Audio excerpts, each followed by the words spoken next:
crew chief over at third base. Ready to play ball in Milwaukee this afternoon. And away we go as Soriano takes a lash at Supan's first offering. Roof is closed here today. It is still pretty cool outside, although the sun beginning to shine outside Miller Park. Temperature in the low 50s here in Milwaukee today. And I'm sure the Brewers don't mind keeping all the noise in the ballpark. There have been consecutive sellouts in this ballpark the last 2 days, and it has been in a fever pitch, a playoff type atmosphere. Well, kind of piggybacking off of the end of the season last year when the Cubs were in for that 3-game series. One of the reasons why the crowd has been so excited so far in this series. Alfonso Soriano has been handled pretty well. He's only got the 1 base hit. That was a broken bat.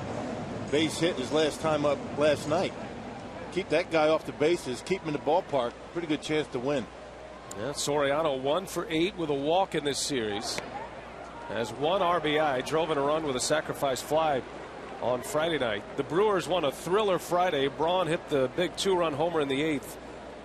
And the Cubs could not answer. 3-2 win on Friday. The Brewers 12-6 victory last night. Giovanni Gallardo picked up his 4th win. And a crazy game that lasted over 4 hours. The actual game time was 3 hours 47 minutes, but the lights went out for 20 minutes. There was a power outage here at Miller Park. It was well worth the wait for Brewers fans, however. Back-to-back wins for Milwaukee. Yeah, Brewer fans didn't mind sitting in the ballpark an extra half an hour, enjoying the win against the Cubs. A little bit more agonizing for the Cub fans, though, but we don't care about that too much. Well, the Brewers have not swept the Cubs in a series since the 05 season, so trying to do something that hasn't been seen around these parts in a while. Soriano hanging tough. 7 pitches already in this at bat.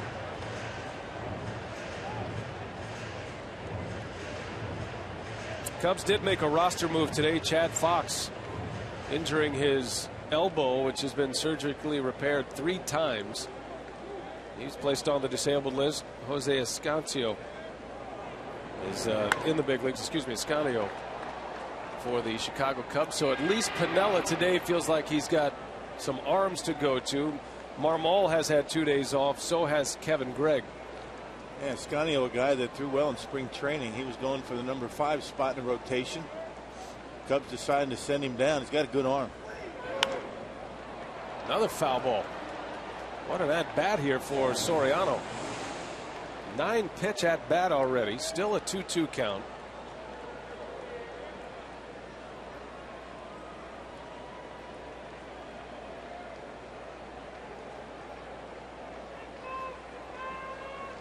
Supan coming off a win his last time out against the Pirates.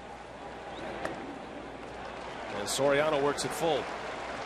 You mentioned his last 4 starts have been pretty good. Supan has done a nice job keeping the opposition off the board, particularly early in the game.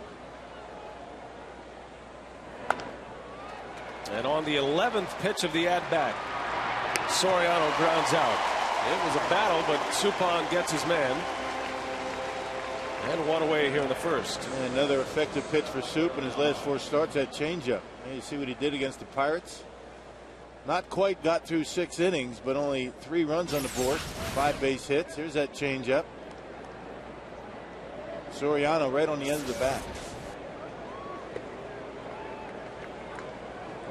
Supan lost against the Cubs in his 2nd start of the year. He lost his first 2 decisions and has not lost since. That start he had against Chicago, his worst of the year. Very un-Supan-like. He walked 6 in that game. Gave up 5 earned runs in 3 2/3. But since that point, Supan has been outstanding.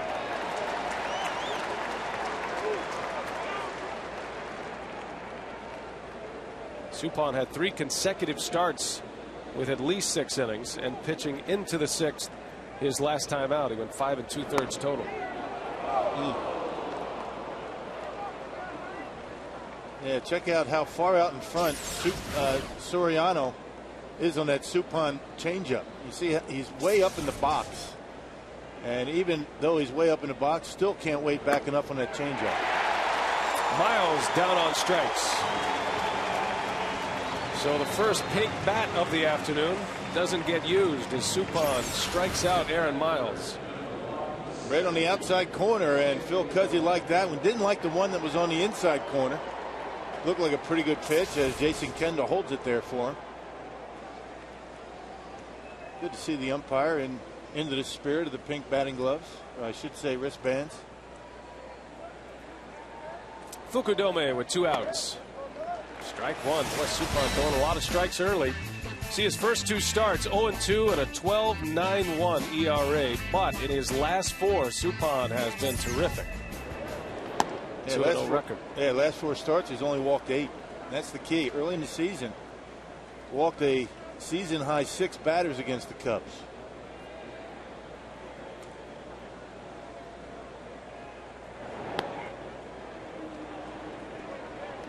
We saw Soriano where he stands in the box. Fukudome in there tight as well. Not as far up in the box, but standing right on top of the plate.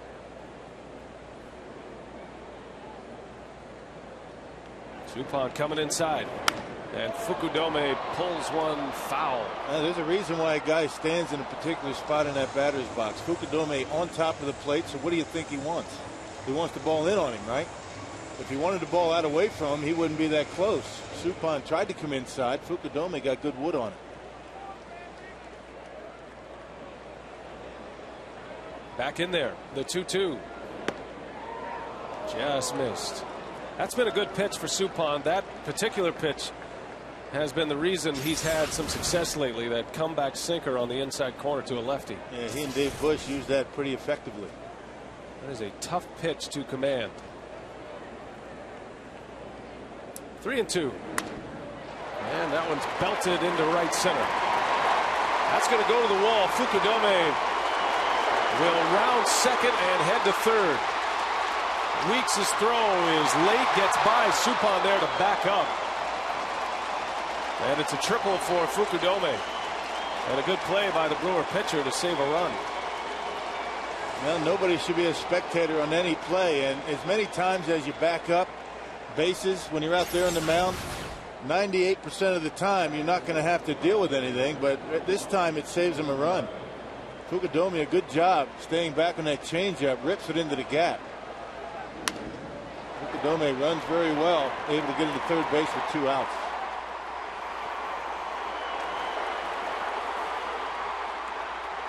Well, Fukudome is going to be asked to deliver some offensive punch here with Derek Lee on the shelf for a little while with a neck injury, and he's responded.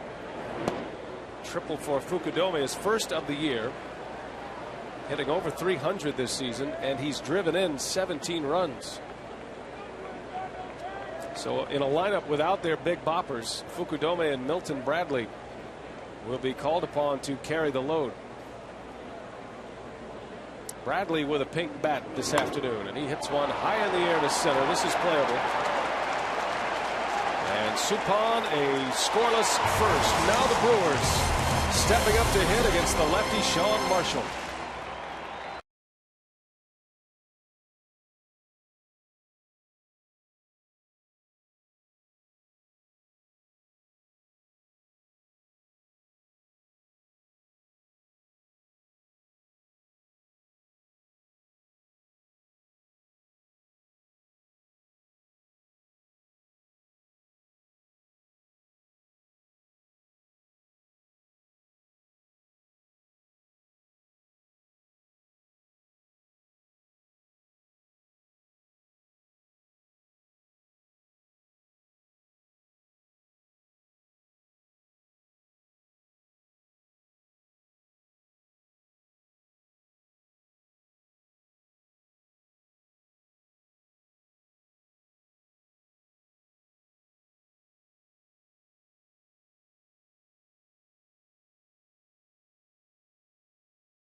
mom to come to the ball game.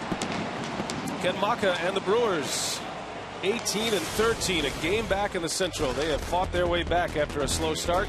Ricky Weeks, Corey Hart, Ryan Braun at the top of the order. Braun destroying left-handed pitching this year, facing the lefty Sean Marshall. .619 batting average.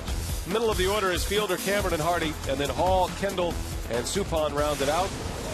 And on the mound, it's Sean Marshall, still looking for his first win of the season. And the Piggly Wiggly scouting report on the tall left-hander. He's been back and forth between the bullpen and the rotation since he's joined the Cubs a couple of years ago. He's got a lot of cutters and sliders. He's also throw a changeup from time to time, but everything moves and really hasn't had a whole lot of help.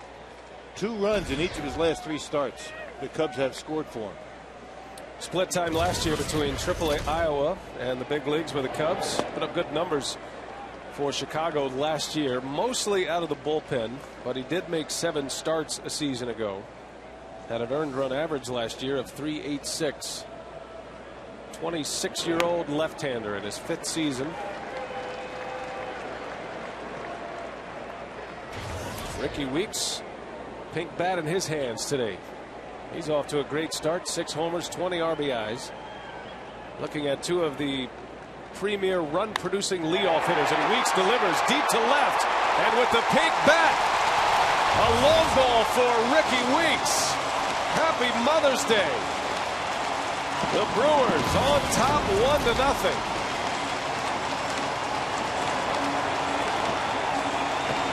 No doubter for Ricky Weeks on a 2-0 pitch. Marshall had to come in with a strike. Ricky Weeks waiting for it. Bingo, right down the middle. And he got it all.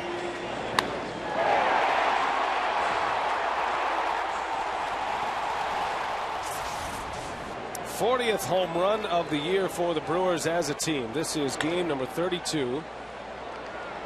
Corey Hart on the first pitch rolls out to Aaron Miles.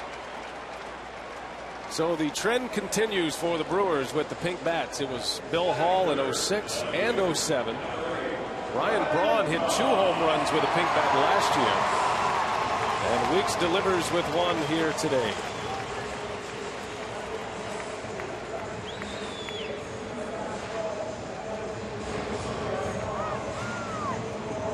No pink bat this year for Ryan Braun. He can't go anywhere from where he was last year. 2 home runs. How are you going to beat that? Besides, with the way Ryan's been swinging the bat, I wouldn't change. Put the pink wristbands on. Braun has a chance to win the Player of the Week in the National League. Talked about his success against left-handed pitching.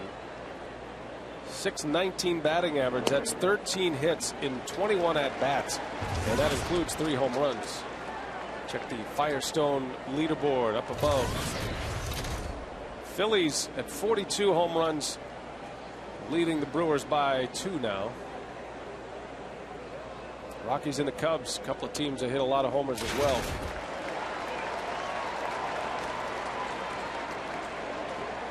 That's what they do, and they do it well. They're going to get their strikeouts, but they are going to hit some home runs. Last night, Counsell and Braun with back-to-back homers. And Ryan draws a walk. Powerball home run leaderboard. Braun leads the way with 8. He's done most of that damage in the last 2 weeks. 7 for Ricky Weeks now. And Mike Cameron in there with 6. Powerball home run leaderboard, courtesy of the Wisconsin Lottery. Here's Fielder. Prince with 5 home runs this season, 25 RBIs. He and Braun lead the way with the runs batted in, just as they did last year. Well, Soto going out there, as you see the home runs most allowed in the National League, and every one of them a very good hitter's ballpark. Philadelphia probably the best of all of the hitter's ballparks listed. Wrigley Field will surrender some home runs as well. Tough to pitch in those parks.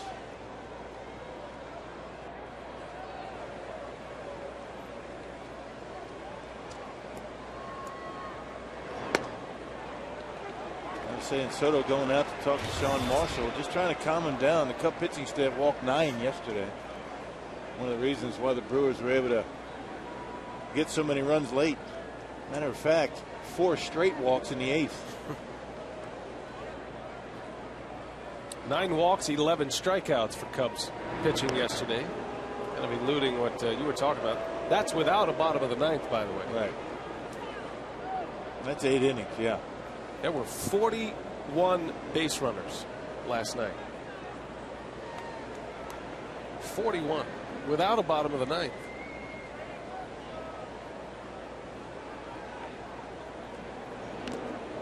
It was a grinder last night. The Brewers pulled it out 12-6. 20-minute delay when the lights went out. Yeah, all that last night, and it was 3-2 going into the bottom of the 7th. That's what's hard to believe. Brewers scored 6 runs in the 7th. Cubs got 4 in the 8th. And the Brewers just tacked on 3 more for good measure in their 8th. 1 ball, 2 strikes on Prince. Count remains the same. One thing about the Brewers this year, Rock, and I know you agree with this because we were talking about it, but the Brewers are winning in a lot of different ways. Now, they've won 6 out of their last 7 games. They're winning low-scoring games. They're winning the pitchers' duels. They're winning the slugfest. Sign of a good ball club. Yeah, the one thing that's been consistent has been the starting pitching. I mean, those guys have been great. Another good start last night from Gallardo. It was a short start. His pitch count got to him, but in 5 innings, he only gave up 2 runs and struck out 8. And Gallardo picked up his 4th win of the year. He's 4-1.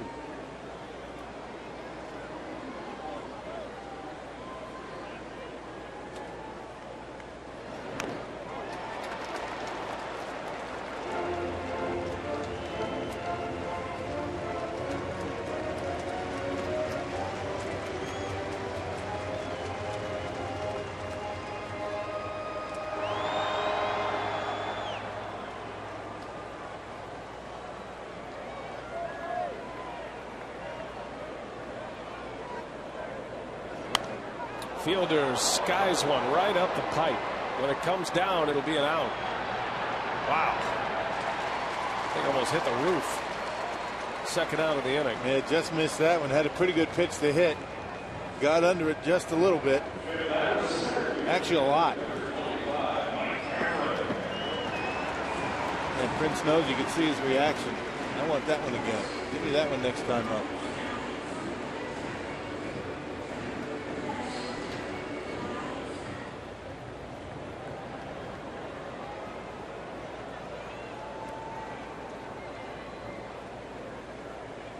So 2 outs, and here's Cameron. Had the day off yesterday. Not by choice. Cameron a little upset he wasn't in the lineup, which you love to see. That's okay. The manager sometimes has to make sure his players are feeling good and strong. August and September. Got to sit them out from time to time. They don't have to like it.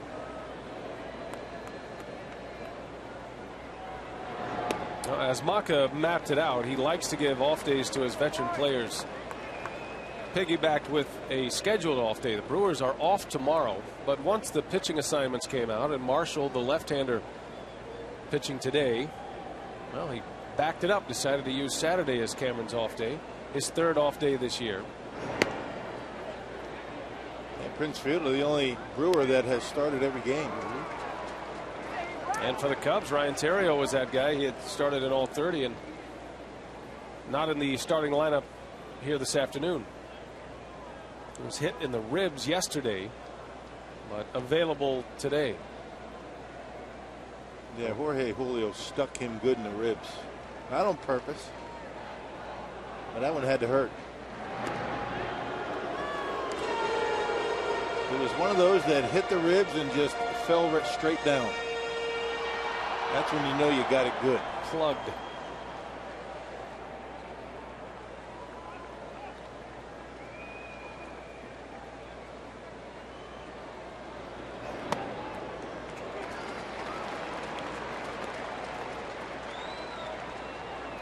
Cameron has cooled somewhat since a blistering start. Cameron still with 6 homers and 18 RBIs. And he checks in batting .291. His on-base percentage impressive. Hitting behind fielder, he's got an on-base percentage of .383. Brewers have had a lot of base runners this year.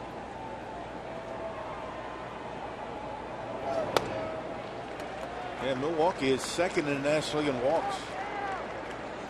Historically, not a team that walks a lot, but they have this year.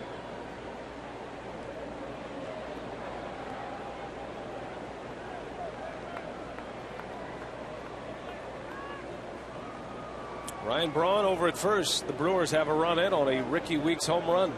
That's how the game started offensively for Milwaukee. And Cameron leans over one. That one is back in left, and that one's off the base of the wall. Braun will be held around third as Cameron drives one off the wall for a double. Just reached out and served one over the head of Soriano. Yeah, just a little bit out in front, and as a result had a little bit of an uppercut on it. That's why it stayed in the ballpark. It had some topspin. It kind of dove out there as it got out to right. Big lollipop curveball, and Cam able to stay back long enough to get pretty good wood on it. Soriano gets it in quickly. Cameron still among league leaders in extra base hits. He has 17 now, which is tied for third in the National League. Double number 11 for Cameron. Second and third for J.J. Hardy.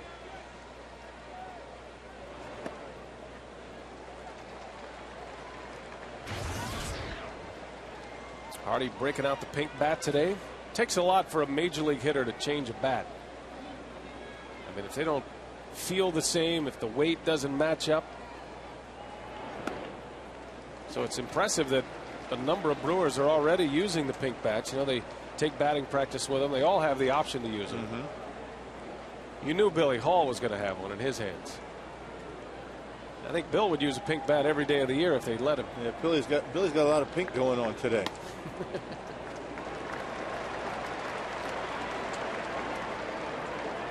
And so does his mom. That's Virgie.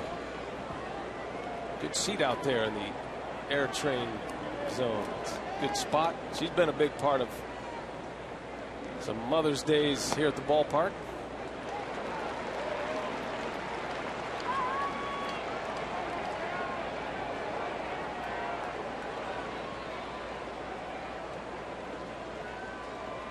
Two balls, two strikes on Hardy. Second and third for the Brewers, looking for an early strike against the Cubs. Weeks delivered a home run to start it. And now a chance for J.J. with 2 outs.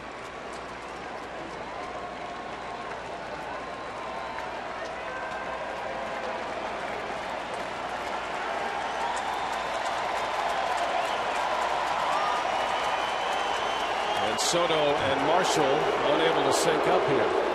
They just can't agree on what to throw. Marshall's been throwing that curveball for strikes consistently. Been a good pitch for him so far. He did give up the double to Cameron, but that pitch was down in the zone. Not a bad one. Quick trip for Giovanni Soto to the mound. And Piniella already pacing.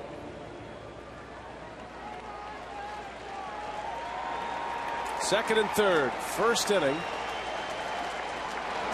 And Hardy strikes out, and the inning is over. Brewers strand a pair, but they get a long ball with a pink bat. Ricky Weeks delivers a home run, and the Brewers have the early lead this afternoon against the Cubs.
folks. The eyes to Brewers baseball.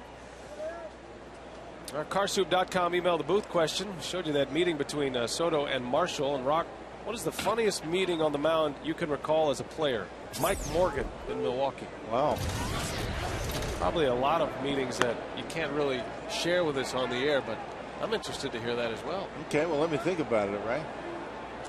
I can't think of anything right off the top of my head.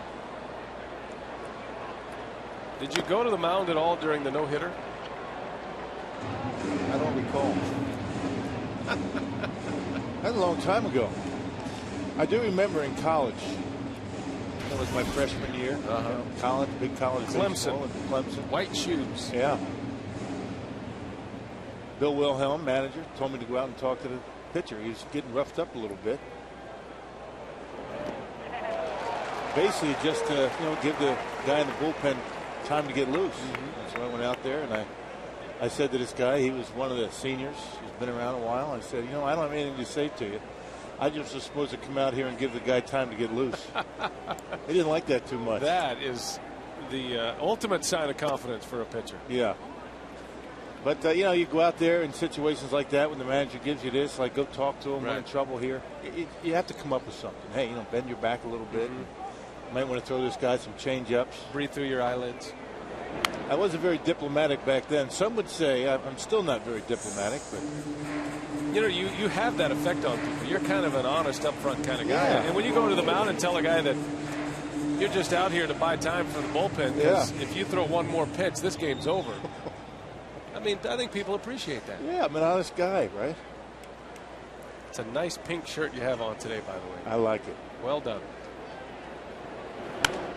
Off power stays hot. Boy, this guy certainly earning his stripes for the Cubs. Another base hit. He had a 2-run homer last night. Had 2 hits last night. Yeah, fastball that Suppan tried to bust in on his hands and left it out over the plate. That one that you were talking about, that he tries to start off the inside corner and with that late tail catch the edge, but got too much of the plate with it.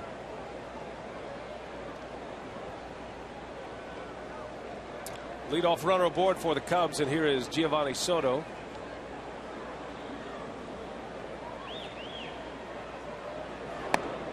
By the way, if you're wondering, got a number of questions about bat color, and today is the only day that baseball authorizes the pink bat. There are only 3 colors a bat can be: black, the natural color, and then that it's not red really, the maroon hue, the mahogany color. 5-4-3 double play. Suppan induces the ground ball from Soto. Nicely turned around the horn. And Ricky Weeks continues to do a nice job on that turn. You really can tell how much he slowed that whole thing down. Taking his time, making sure that he squares himself to first base, got his eyes on Prince, and still able to get that double play. Tried to be a little bit too quick last year. That's why he, at times, threw the ball away. It's more consistent this year. And Billy Hall, a perfect feed to Weeks. In and out of Hall's glove quickly over there at third. Gives Weeks a chance to protect himself behind second base.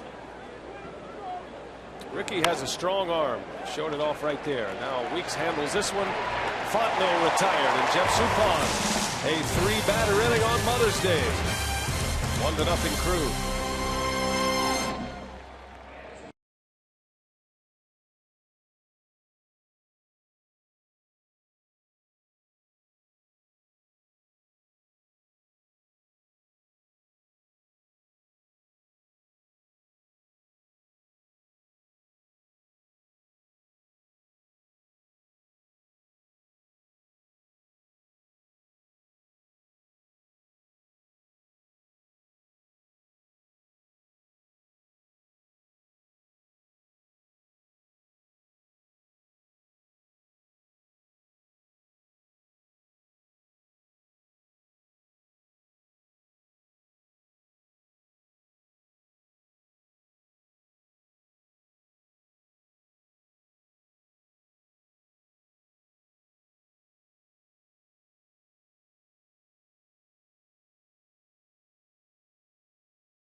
Father's Day. The Crew have been really cruising as of late, and there's the reason why. How good have they been?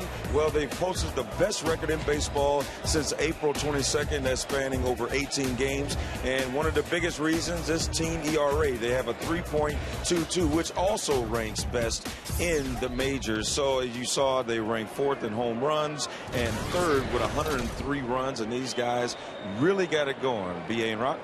Okay, Telly, thanks a lot. As Bill Hall set to lead off.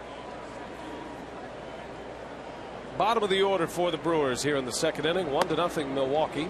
Ricky Weeks, a leadoff home run for the Crew. Hall's had good success against lefties this year and checks in at .279 for the season, 3 homers. Well, like Cameron Hall the day off yesterday as well, Craig Counsell made the start. And boy, did Counsell deliver yesterday. Maka wanted to get an extra left-handed bat in there against Ryan Dempster. Counsell had 2 hits, including a key home run in the 7th inning off of Dempster that gave the Brewers a little cushion. Never disappoints, does he?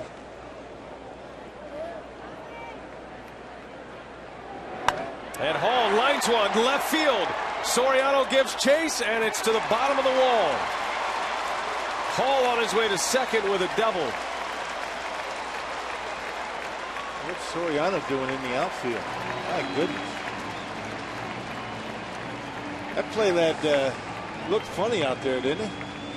I think Billy initially thought he hit that ball out of the ballpark. Really kind of cruising, coasting into second base. Soriano was still holding it on the warning track. There's that cut fastball we were talking about. I think Billy right there thought it was out. And watch Soriano. Can't see him. There's Billy's mom. She likes it. Hey, Soriano, if he comes up with a clean, he might have a play on Bill Hall at second base. So a leadoff double for Hall, who stays hot against left-handed pitching. And stays hot against Sean Marshall. He's now 5 for 6 in his career against this Cubs starter. Kendall a chance at an RBI here with the pitcher Suppan due to hit next. It really is amazing when you watch Bill Hall attack left-handed pitching. It's such a difference in his approach. Got a lot of confidence going up there against the southpaws, that's for sure.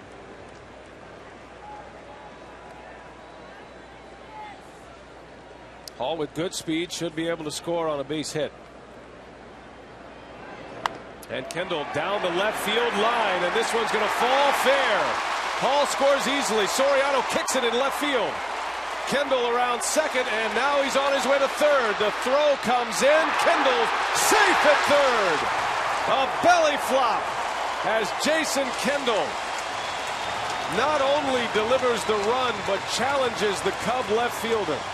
I'd say Soriano just continues to have problems out in left field. I mean, it is unbelievable how he makes routine plays very difficult. He tries to get down there on the line off the glove, and then he kicks it in the corner. Had a tough time to go.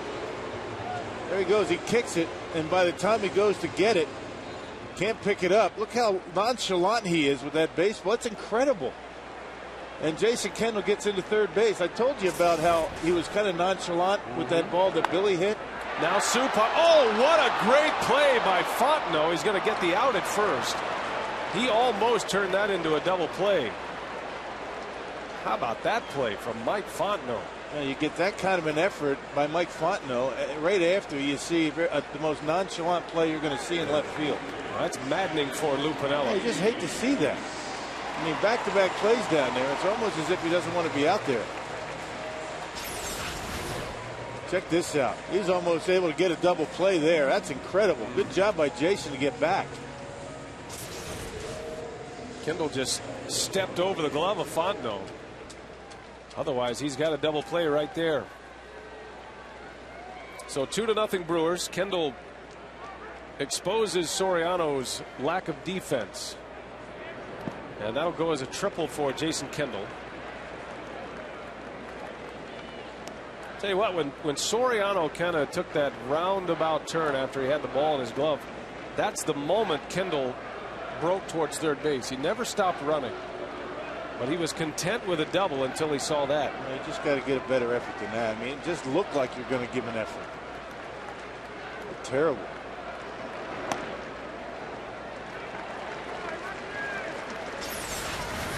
When it gets down to the line, I mean, you can't fault him for the ball going off his glove and then kicking it, but watch what he does after he picks it up. What is that? Guys are running the bases. I mean, if you're a pitcher out there and your heart and soul is into that game, I mean, what's he supposed to think? Well, it's a big play because with Kendall at third base, now he's in a position to score a run even without benefit of a hit. Sacrifice fly can get a run home. Cubs are forced to bring their infield in now. The entire complexion of the inning changes with a runner at third with less than 2 outs as opposed to a runner at second with less than 2 outs.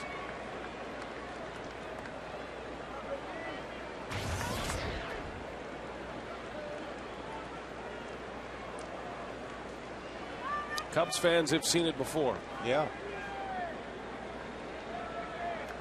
2-0 Brewers. Both runs have been driven in with pink bats. And Rickey draws the walk. Second walk allowed by Marshall. And here comes Larry Rothschild, the Cub pitching coach. Hey fans, if you're traveling and can't watch the Brewers on FSN Wisconsin, you can always catch the game on your computer with MLB.TV, the ultimate baseball experience featuring 100 out-of-market games every week live on your computer, and catch those you missed on demand. For more details, go to Brewers.com, where baseball is always on.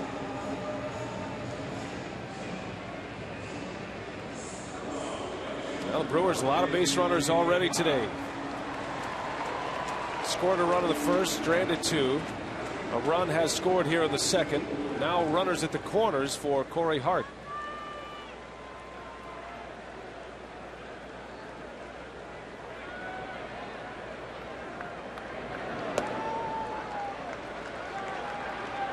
Corey Hart has ditched his pink bat. He's gone back to the old standby. Guys are superstitious. He grounded out his last time up. Maybe he's just planning on using it once. Don't know. But if you got a hit, he'd be up there with it.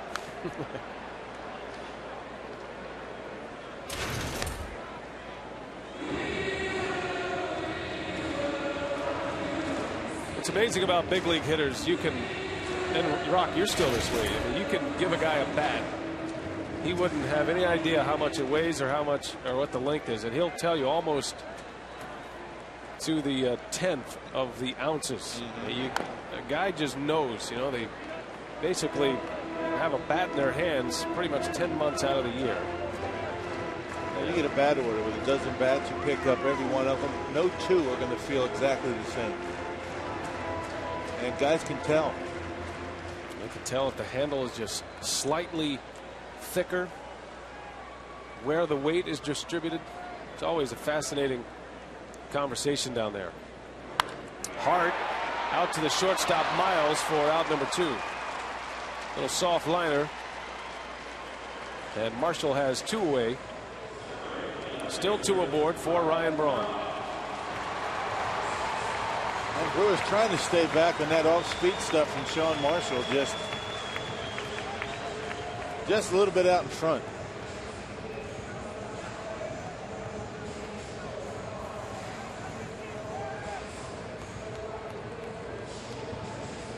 Ryan has his mom here in the ballpark today.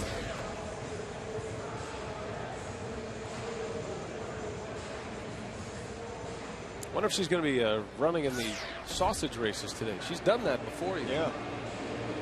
She is a marathoner, so I like her chances. Diane Braun.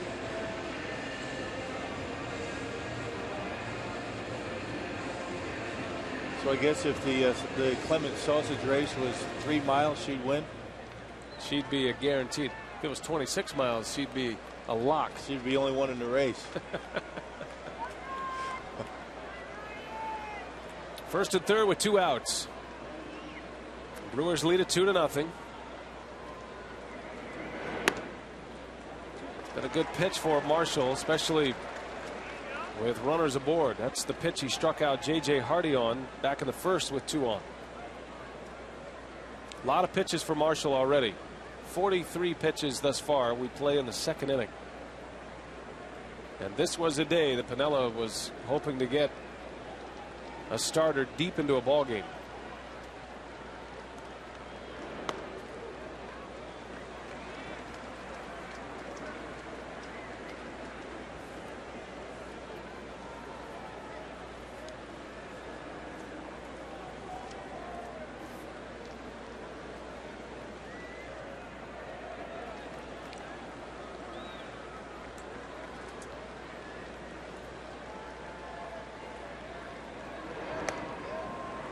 That one's in there. Ball and 2 strikes on Braun, who is putting together another monster week. He just missed Player of the Week last week when Pujols won it. He might have it this week. 500 batting average, 3 homers, 12 runs batted in. And he scored 8 times. Braun amongst league leaders in RBIs. He checks in 3rd today in ribbies. And he checks in 3rd in batting average as well at 349. Soto again out to the mound to talk it over with Marshall. These two just aren't connecting right now. Yeah, and they want to make sure that they know what they want to do here with Ryan Braun. You got Prince on deck, lefty versus lefty. Although you don't want to walk him intense, you want to be careful. So what is the pitch that Soto and Marshall feel the most comfortable with here? Did they go with the cutter? Did they go with the changeup? And 2 young players. Soto in only his 2nd year in the big leagues. Marshall trying to establish himself for the first time as a full-time big leaguer. And Braun swings and misses. Big slow curveball. And the Brewers strand 2 more, but they get a run. Jason Kendall a triple, driving in Bill Hall. And the Brewers lead the I-94 rivalry 2-0.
Wiggly, shop the pig and save.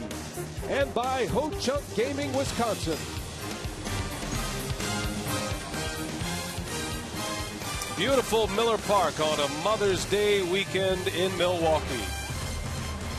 A lot of moms out here today. Happy Mother's Day to all of you watching, to whom it applies. Jeff Suppan back on the mound, starting his 3rd inning of work. 2 scoreless in the books thus far. Suppan has surrendered 2 hits. As Bobby Scales leads off. Scales, then the pitcher Sean Marshall, then Soriano. Scales making his 2nd consecutive start. Started at 3rd base last night. His first career start at the hot corner. His 3rd major league start today.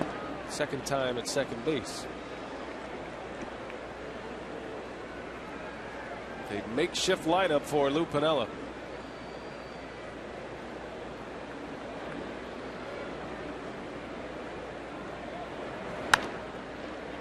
J.J. Hardy can't get it. Base hit.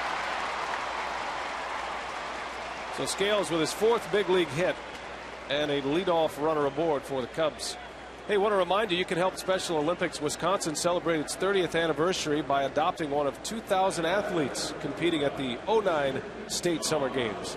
Your help will subsidize the cost of sending an athlete to the Special Olympics Summer Games June 4th through the 6th, and that's in Stevens Point. To adopt your athlete, visit SpecialOlympicsWisconsin.org. Great cause, and the Brewers proud to be behind that cause, as well as Fox Sports Wisconsin. Now, you ever watch those athletes? That is a group that will always give you a good effort. Always. Into it. Enjoying, loving what they're doing.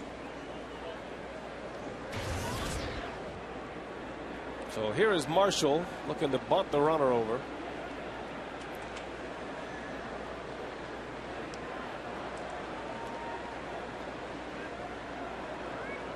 Suppan surrendered a leadoff hit last inning. Immediately got a double play from Giovanni Soto.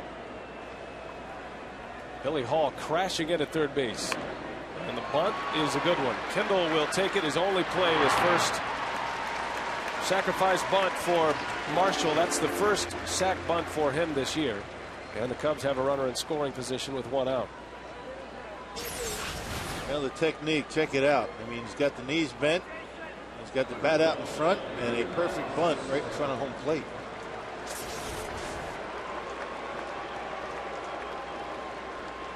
This game's starting to feel a little bit like last night. The Brewers had Dempster on the ropes a couple of times last night. And although the Brewers beat Dempster,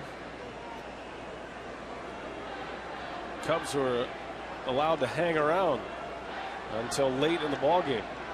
Here's Soriano now with 1 out.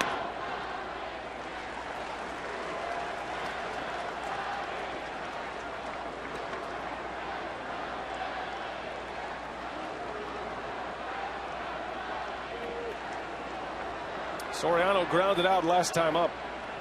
An 11 pitch at bat to start the game.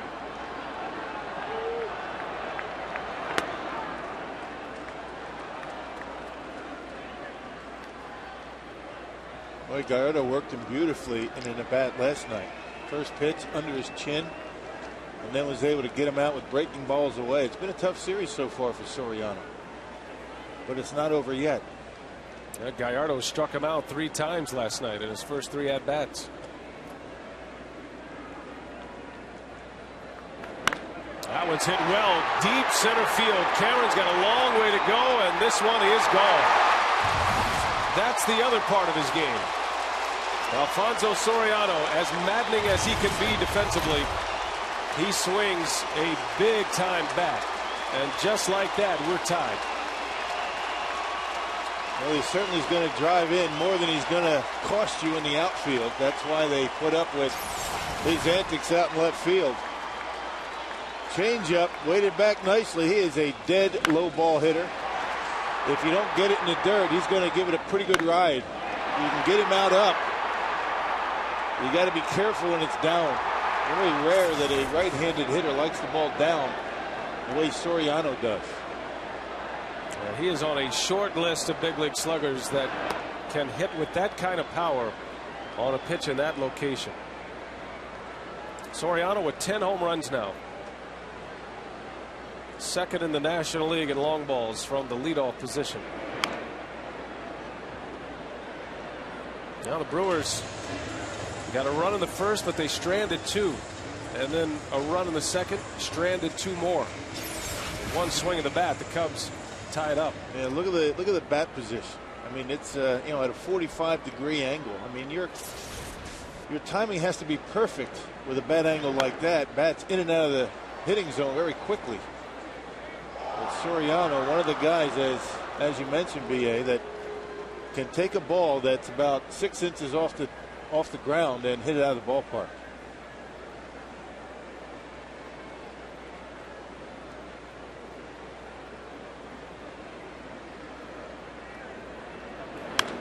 Miles into right. That one's well hit. Hart is back. Can't get it. That's over his head. Aaron Miles into second with a double. And the Cubs are getting their licks here against Suppan in the third inning. Well, second time through, the Cubs are, as you mentioned, seeing the baseball pretty well, getting some pitches to hit. Fastball that got a little bit too much of the plate. Jason Kendall setting up inside, left it out over. Very similar to the pitch that Hoffpower banged into right field. If that pitch isn't just perfect, it becomes very hittable.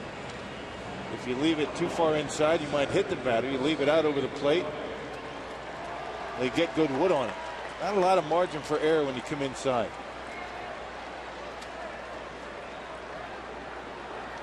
Three hits in the inning. The only out, a sacrifice bunt by the pitcher Marshall. All tied at 2 here in the third, and now it's Fukudome with Miles at second base and good speed. And Fukudome lines one to right. A base hit. Miles will be held around third. He had to freeze at second to make sure it went through. So Fukudome gets into the act. The fourth hit of the inning. First and third for the Cubs. Still just one man out. And when Suppan gets too much of the plate, I mean, that's when he is really in trouble. That's why you see Suppan at times, he'll give up the base on balls. He just as soon walk a batter than throw one down the middle. And once again, tried to come inside. Jason has to reach back over the plate. Fukudome has 2 hits against Suppan today. Already 6 hits for the Cubs.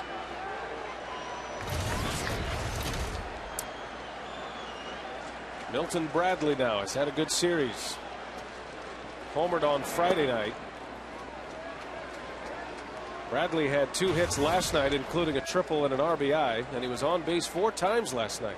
2 hits and 2 walks. Yeah, sooner or later, this guy is going to start heating it up. That had a very tough start to the season, but it's not going to last.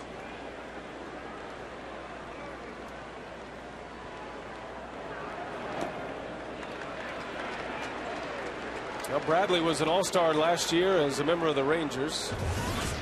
Led the American League in on-base percentage and OPS. Combine the power numbers and his on-base percentage. 99.9 was the OPS last year for Milton Bradley. Hit .321 for Texas a year ago. His health is the issue. Been nursing a groin injury already this year. It's knocked him out of a few games. Still has only 64 at-bats.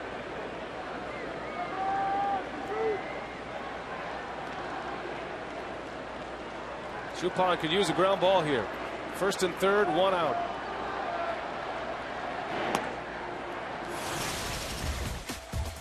It's been a banged up spring for Chicago already. Fox on the DL. Ramirez separated his shoulder, dislocated his shoulder on Friday night. Zambrano on the DL with a hamstring, and these other guys day to day. Marmol's back, and he'll be fine to pitch today if need be. Friel is the guy they just traded for from Baltimore. Hoping he could start, but has yet to play for Lou Piniella. Showed up to Chicago with a bad hamstring. He's in the starting lineup yesterday, but Lou Piniella had to take him out. Infield in kind of a shambles right now. Electing to give Terrio the day off. With the team day off tomorrow, you give Terrio and you give Derek Lee another day to get that neck straightened out. A good time to catch the Cubs, and the Brewers so far have taken advantage of it. Well, Bradley with the green light on 3-0. Now 3 balls, 1 strike with 1 out. Fukudome takes off, and there's a hot shot, a base hit. A runner's going to score. Miles is in. Fukudome to third. And the Cubs have ripped off 4 straight hits against Suppan, 5 in the inning. Every one of them hit pretty hard. Billy Cassidy is going to go out there just to see what's going on with Soup, getting a lot of the plate, not able to catch the corners with many of his pitches. You see that one catching a lot of the plate out away from Bradley and bangs it into the hole. JJ was playing pretty much up the middle, covering the stolen base attempt. Fukudome was running on the pitch.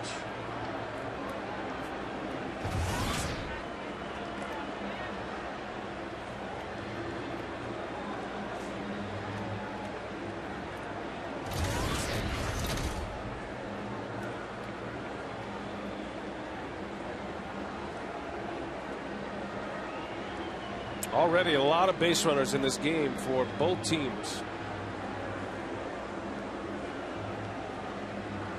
So one out. Still runners at the corners behind Suppan. And he'll deal with a hot hitter in Micah Hoffpower. Only Joe Thurston of the Cardinals has more RBIs among National League rookies. Hoffpower getting a chance to play a lot with the injury to Derek Lee. Chase one. Give him a breaking ball on the first pitch. Hoffpower, who has destroyed first pitches all series long, chased one out of the strike zone. His two-run homer last night that brought the Cubs within a run came on the first pitch from Gallardo. That was with 2 outs.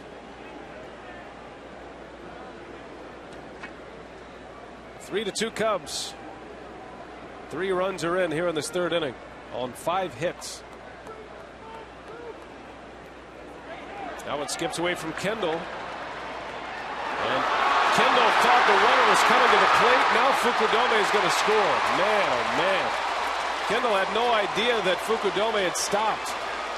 Suppan saw him stop and basically turned his head.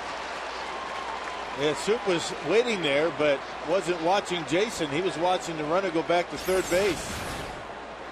What a crazy start to this one. Curveball. Jason tries to square it up.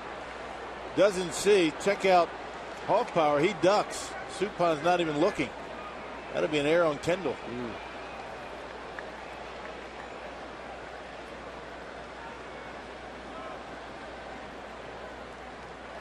Well, after a good start with the bat, the Brewers running into some trouble here in this third inning. 4 runs have scored. Still just 1 out.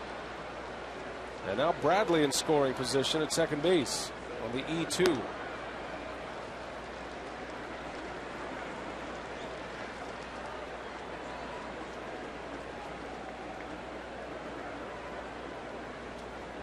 Suppan already with 54 pitches.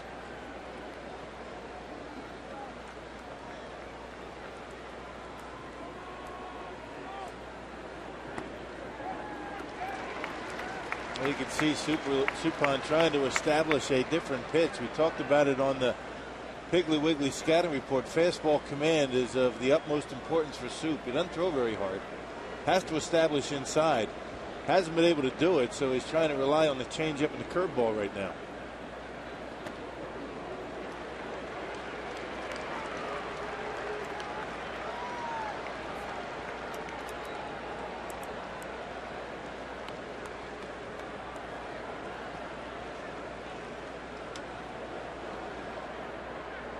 Five hits and a wild pitch. Excuse me, an error in this inning.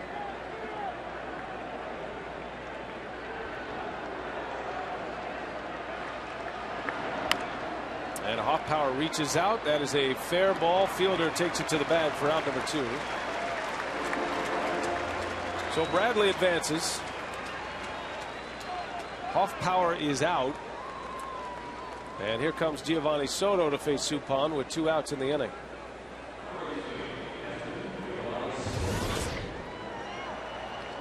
.58 pitches for Suppan.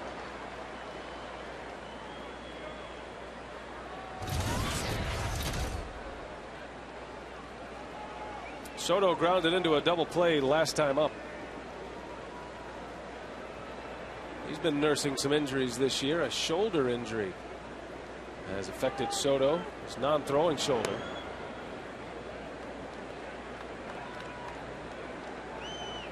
Really hasn't affected his catching, but has certainly affected what he's been able to do at the plate. Hitting about 170 after a big year last year offensively for the Cubs. Well, that left shoulder was an important part of the setup and bringing the bat into the strike zone. A little tender, a little bit weak. Tough to get good contact.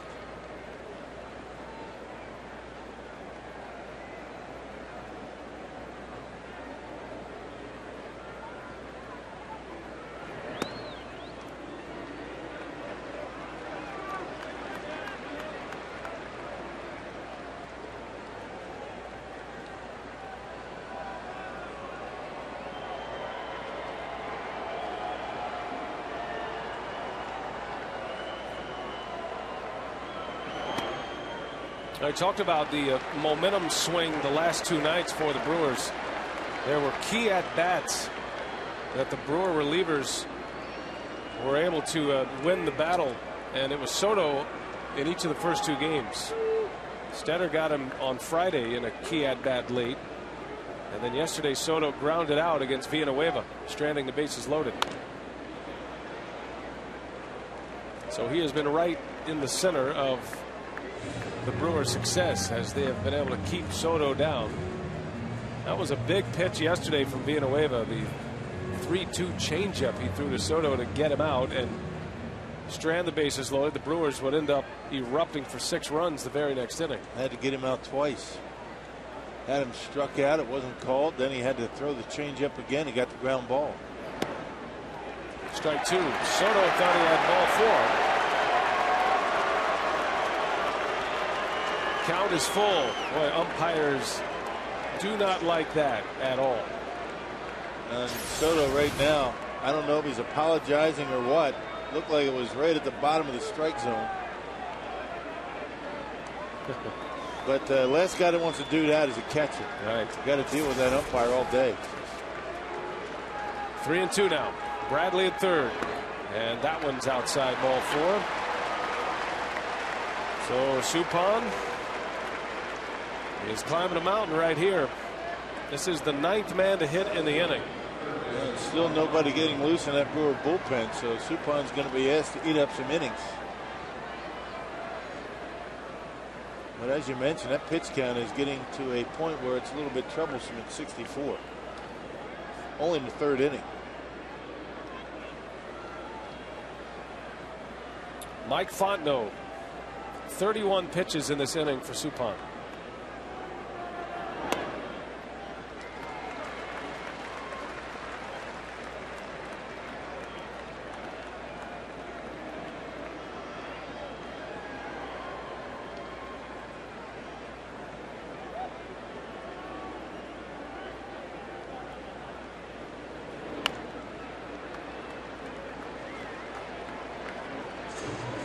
Fontenot grounded out last time up. Getting a chance this year to start every day at second base. Materio getting the day off and Ramirez on the DL. He starts at third here this afternoon.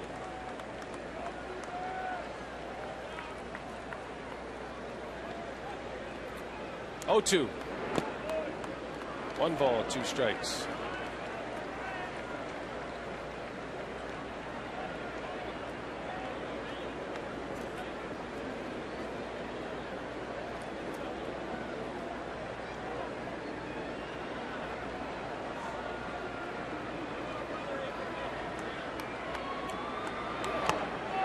Suppan strikes him out. So back with a fastball. A rough inning for Suppan and the Brewers. 4-run score. Soriano goes deep. And a new ball game as we head to the bottom of the 3rd.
Now through July 2nd at Brewers.com. Now the crowd in a little bit of a sedated mood here after that long inning for the Cubs. 4 runs scored on 5 hits. It was a wild pitch, an error. Now Fielder up there trying to get him jump started again. 4-2 Cubs lead it. Brewers got a run in the first on a Ricky Weeks home run. Kendall drove in a run with a triple in the second. Fielder popped up his last time up. Still looking for his first hit of the series.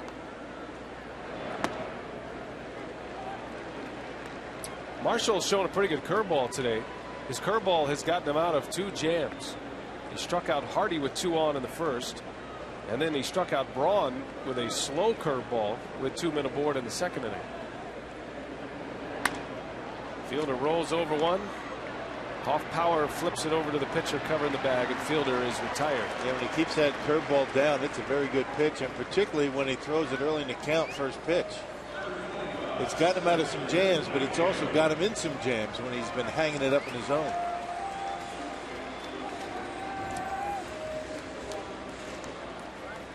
Curveball is so important.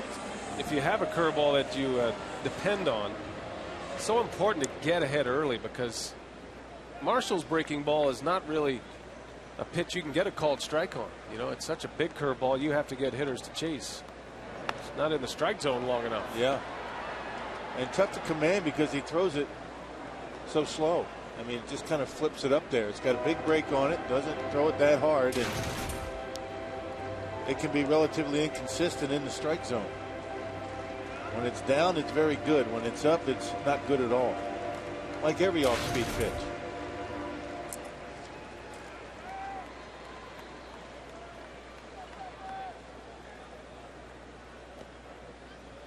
Well, Cameron got a curveball his last at bat, and he stayed back on it and buggy whipped it down the left field line for a double. Buggy whip, nice. Kind of reached out and served one like a tennis backhand. It's the old Jim Gantner saying. Buggy whip? Yeah, Gumby loves that one. Buggy whipped it. That's quick. Spent a lot of time on the buggies, me and Gumby. We know about the buggy whip. There's been on many buggies up there in Eden.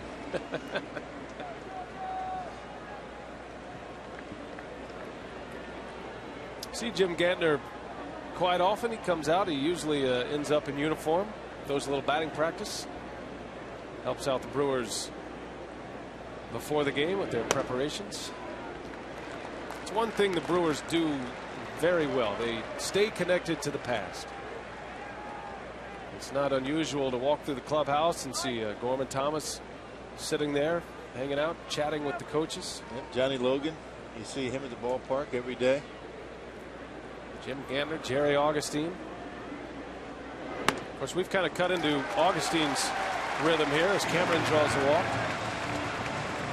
So 1 out base runner. That's the 3rd walk allowed by Marshall. And here comes J.J. Hardy trying to extend a hit streak. It's not Ryan Zimmerman like, but it is at 7 games. And Hardy has done plenty of damage in the last 7. And he's got those 10 RBIs. So although the batting average is a little bit low for J.J. right now, he's been productive in the last week. 720 slugging percentage, so he's made his hits count. All of this coming since his mental break. Had 2 days off. Ken Maka wanted him to just clear the mechanism, as they say. Sit in the dugout, watch the game. You can see a lot of things from the dugout that can help your game, and that's what Hardy admitted to. The game was just flying by me, and he needed a couple of days to sit back and take it all in. Since he's come back, he's hitting every game, and he has 10 RBIs. And another good decision by Ken Maka. He has certainly pushed the right button so far. And Cameron with a day off yesterday. He's got a double and a walk. Sometimes you just have to take command, take control of the situation, and do things in the best interest of the players, whether they like it or not. There's the big curveball that got Hardy on a strikeout in the first. So 1 ball, 2 strikes to JJ. 4-2 Cubs. Cubs with 4 runs in the top of this frame. Curveball again, bounced out to Scales, flipped to Miles, and his only out is second base. Cameron was in there to knock him into downtown Milwaukee. And Miles wisely got out of the way, and Hardy's safe at first. Yeah, he thought about making a throw, but when he saw how close Cameron was, he just jumped and held on to it. Wasn't going to get JJ at first anyway. A high chopper in the infield. JJ on his horse down the line. And the inning alive.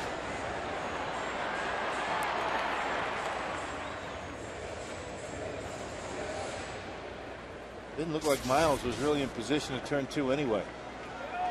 He was mostly in a position to disappear. Well, a lot of infielders, I mean, you know if you're going to have a chance at a double play. Billy Hall with a base hit. That's his second hit. So 2 for 2 for Hall, and the inning continues with 2 outs.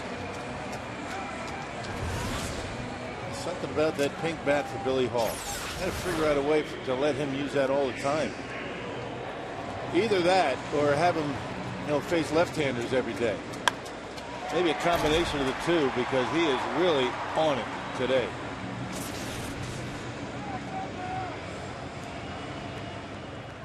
Two more hits today. Hall now with 12 hits against lefties this year. 12 for 26 and a .462 batting average against southpaws this season. Pink bats are doing some damage today, partner. Yeah. We're on the pink bat count. Both of the RBIs with pink bats. Kendall's had a great series. Tripled his last time up, just 3 hits shy of 2,000 career base hits. Kendall had 3 hits last night, drove in 2 runs.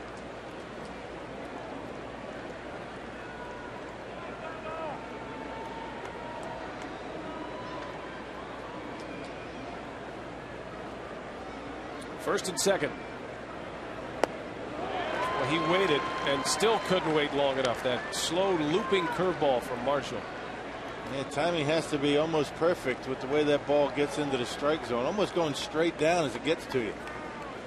Tough to square up. It's a gravity ball. Yeah.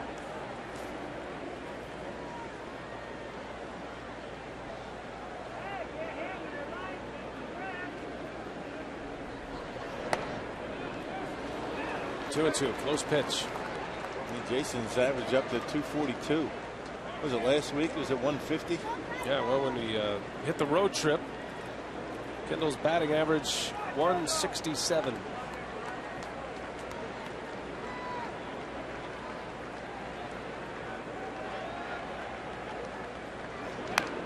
There's the breaking ball, a little bouncer out to second.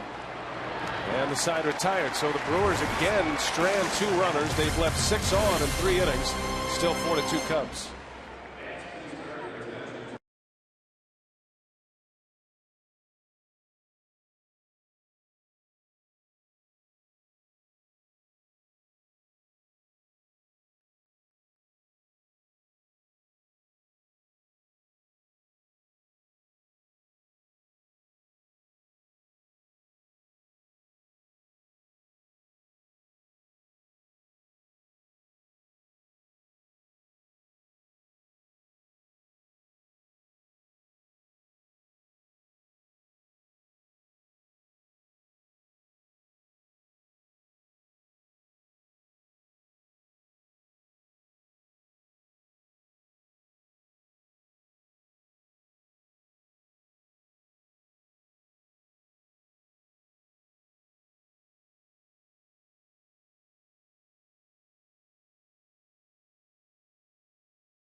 But Soriano tied it.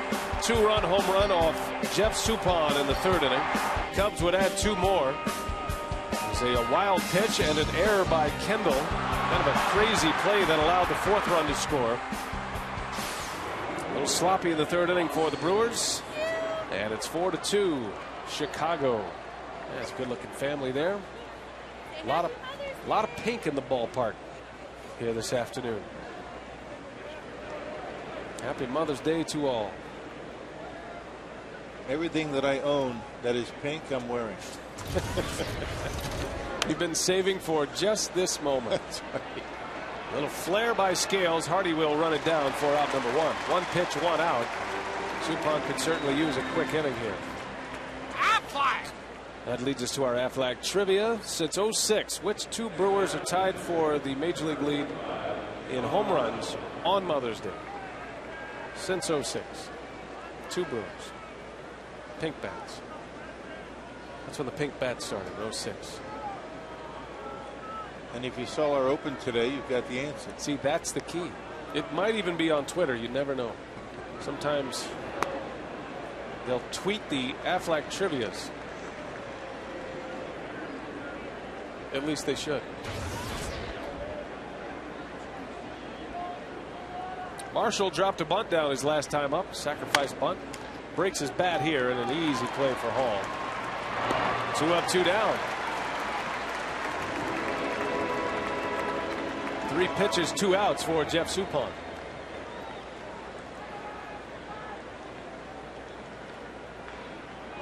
Now here's the decision.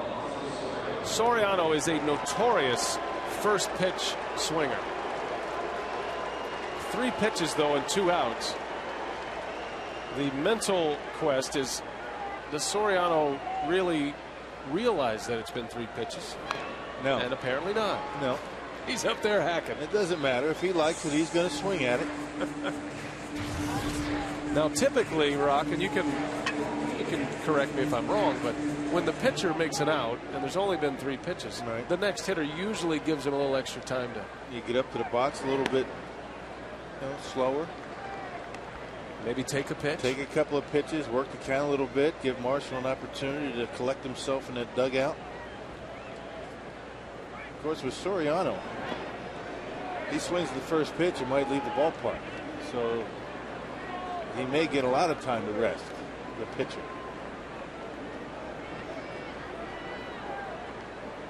We're not picking on Soriano. We're just presenting all the facts with what Jeff Suppan and Jason Kendall deal with. The decisions that they have to make, which might not be the same with a guy like Alfonso Soriano at the plate. Suppan did throw him a first pitch breaking ball. One thing about Soriano, when he's going well like he is right now, you stand on the mound, and I've heard pitchers say this, you don't feel like you can get a ball by him. He hovers over that plate. Both corners are closed off, and he can hit the ball high or low, specifically low. Now and again, he likes the ball inside. That's why he stays so close to the plate. So if you're going to try and bust him up and in, you got to be careful. And pretty good on changeups as well. Changeups down around the shins. And that one got the Cubs on the board. Soriano rips that one foul. The thing about Soriano that's so impressive, I mean, he's a strong guy, but not a huge man as far as stature goes. Right on top of the plate. He's up in the box, and he uses maybe the biggest bat in baseball.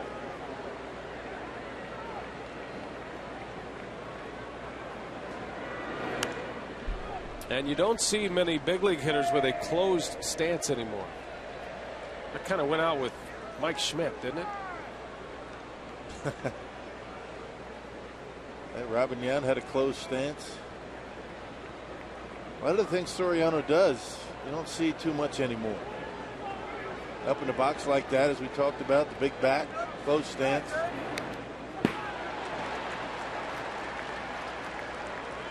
Those guys are deep in that box. They use a light bat so they can wait as long as they can. And they've got an open stance. He's been swinging like that for a long time, even as a minor leaguer coming up. has not changed at all. His approach has always had the great power. Soriano is an interesting story. He actually, as a teenager, he was drafted by a team in the Japan major leagues. And he went over to Japan. He was in their minor league system over there, played a few big league games, but it was then that he was acquired by the New York Yankees for a hefty sum, then entered into the Yankees minor league system. Suppan pops him up. So a 1-2-3 inning for Jeff Suppan, just what he needed. To the bottom of the fourth, 4-2 Chicago.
Billy Hall brought up all the tickets in this section for Susan G. Komen survivors, and I'm joined by one who is also the honorary Batgirl today, is Jill Newman. Jill, got to ask you, how have you been enjoying yourself? It's a great time. I'm so honored to be here, very touched. It's great that Bill Hall did this, Major League Baseball, Komen. I've been a survivor for almost 4 years, and I can't tell you how touched I am that this is all going on here today. And for Bill to do this for you guys and Major League Baseball to recognize this on Mother's Day has to be special for both you and your husband. It's very special, and it's so moving and so touching. I can't tell you enough. You know, I just kind of want to take this moment to remind women to get their mammograms, to do their monthly self-breast exams. That's how I found mine. It's so important. It saves lives. Well, I'm not going to hold you anymore. Hopefully the Brewers can get some runs and you can enjoy the rest of this game. All right, thank you. Go Brewers. All right, Brian, let's send it back up to you. Okay, Telly, thanks a lot. And a great story, and that is a story echoed all throughout this area and this day specifically as Major League Baseball and the Brewers try to take a big swipe at breast cancer and breast cancer research. Suppan lines one to left. That one's well hit. Soriano reaches up, and he's got it for the out. Soriano makes a play on Jeff Suppan. It's one of the best balls he's hit all year. It's amazing how deep Soriano is playing, allowing him to make that play on the Brewers pitcher. Most of the time the infield is drawn in with the pitcher up, but Soriano always plays deep and left. Does not feel comfortable going back. Really didn't have to go back that far. That's why I was able to make that catch.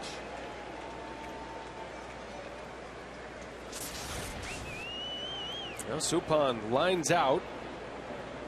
And here is Ricky Weeks. Weeks homered in the first inning. Put the Brewers on the board with a leadoff home run. Soriano out in left field is playing exactly where he was playing for Suppan with Ricky Weeks at the plate.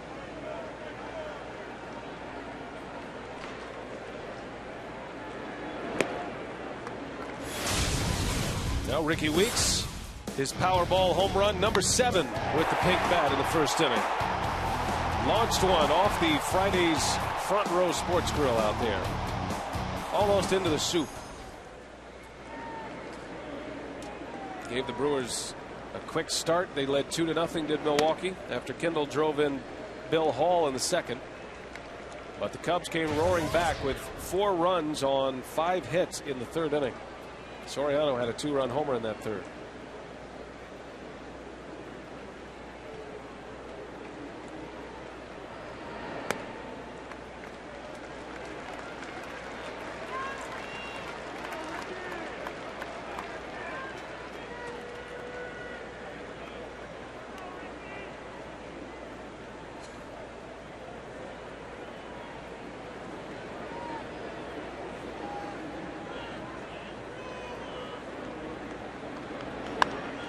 Popped him up. Michael Hoffpauir makes a call in foul territory. 2 gone in the inning. 2 up and 2 down for Marshall. Aflac trivia this afternoon. Since '06, which 2 Brewers are tied for the MLB lead in home runs on Mother's Day? And if you said Ryan Braun and Bill Hall, you would be right, along with 10 others. Braun hit 2 last year with a pink bat. Hall had a home run in '06, a game winner here at Miller Park, and then homered in '07 against Oliver Perez at Shea Stadium in New York. Yeah, Ryan hit his 2 home runs last year against Braden Looper. You think they talked about that today? Something tells me no. Maybe after the video was shown in the Brewers Live pregame. Always a big hit down in the clubhouse before and after games. Your instructionals, Rock, you and Davey. Yeah. Always draw a crowd in the media room. You mean the lunchroom? The lunchroom, yes.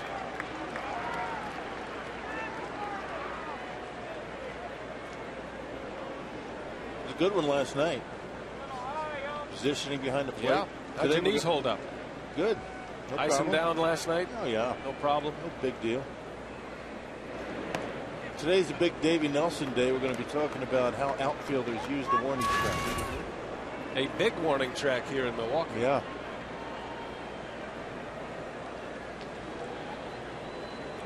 Two balls, 2 strikes on Corey Hart.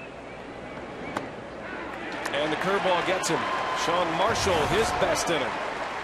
There's that big goal warning track out there. 4-2, the Cubs lead it. We head to the 5th.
And today's game on Fox Sports Wisconsin also being presented in high definition.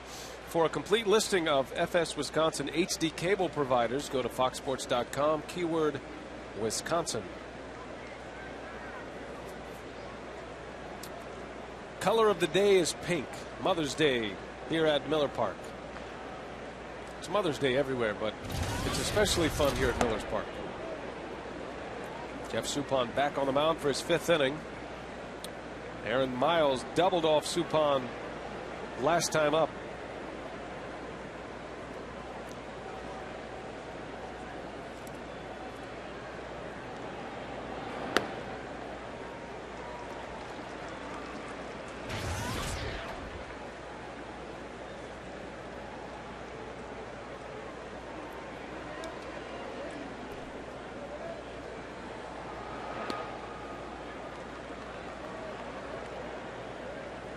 Miles and Suppan teammates in 06 with the Cardinals.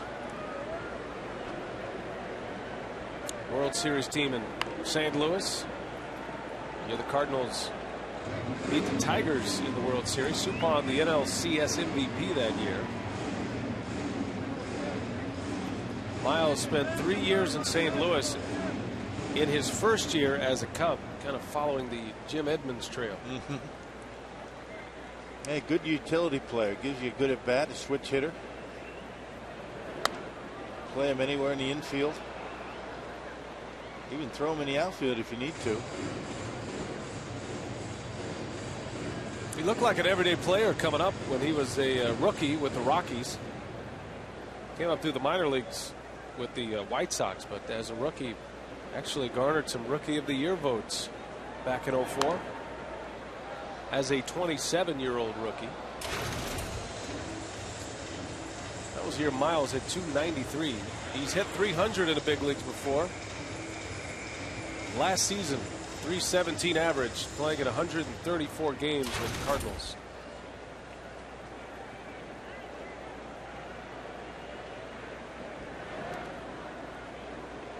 Anytime you have Albert Pujols in the lineup, it's going to make everybody better. That's for sure. Surprised he's not listed in candidates for Player of the Week.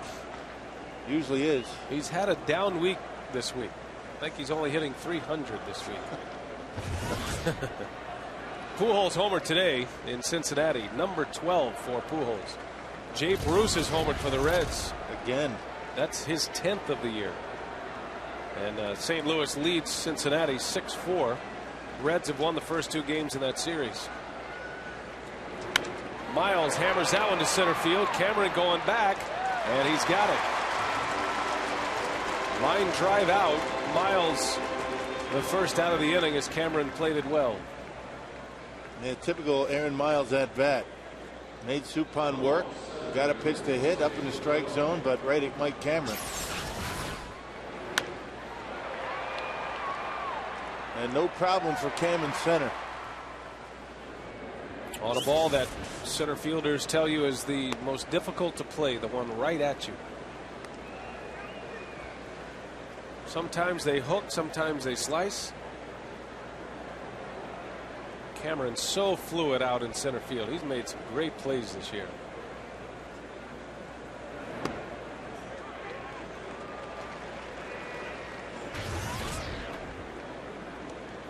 Fukudome has had a good day against Suppan.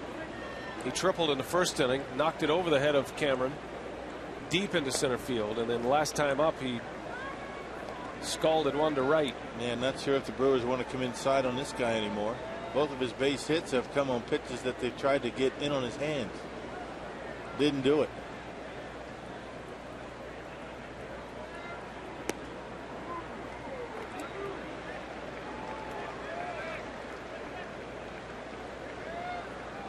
Suppan thought he had strike 2 right there. It's about as much emotion as you'll see from Suppan on the mound. Keeps the cards close.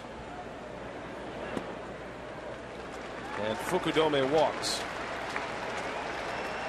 Associated Bank is the home of Brewers checking. Get Brewers theme checks, a baseball MasterCard check card, Brewers team store discounts, ticket offers, and much more. Visit Associated Bank for Brewers checking. That's associated with sports.com.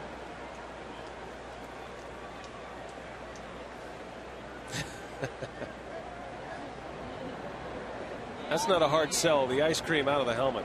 Go Brewers! Now the green beans, you got to get a little creative, Mom. Ice cream goes down easy.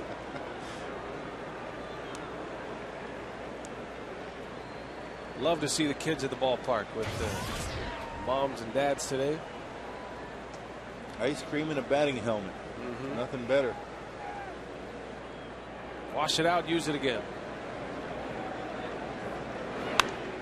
Bradley, a big hack at the first pitch. Bradley's turned it on here in the last couple of days. He was batting 6th in the opener. He homered that day. And then when Ramirez was injured, dislocated his shoulder Friday, the next day Piniella had him in the cleanup spot. And he responded. 2 hits yesterday, drove in a run, had a double, singled in a run last time up.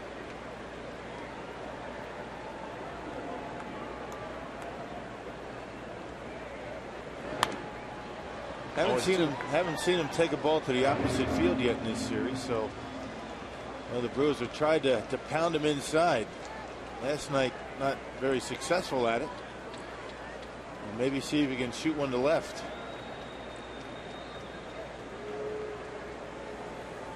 And Jason has certainly changed the pattern with Suppan today because he hasn't had a lot of success going inside.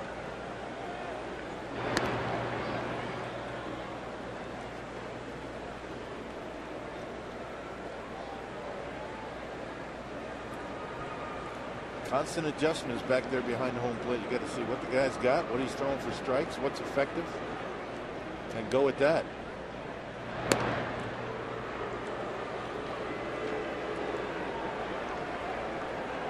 Fukudome was running last time in this spot.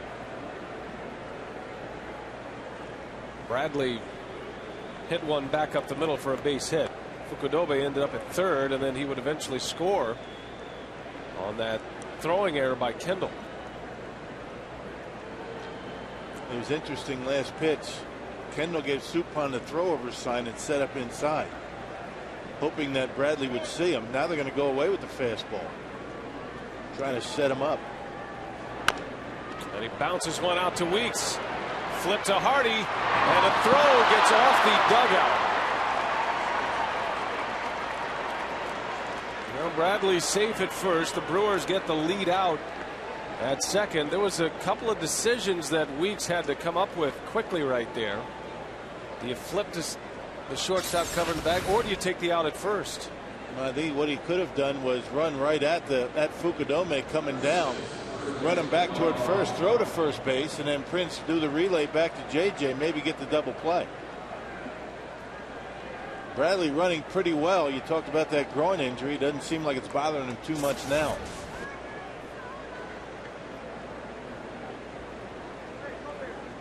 I think once he spun around and flipped it to JJ, no chance of a double play. Well, 2 outs, runner at first, and Micah Hoffpower for the Cubs.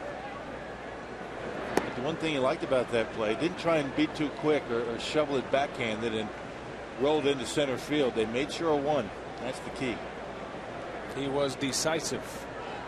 He had a couple of options, but the most important thing to get the lead out, and that's what happened. Fukudome had stopped running between first and second. He didn't want to run into a tag.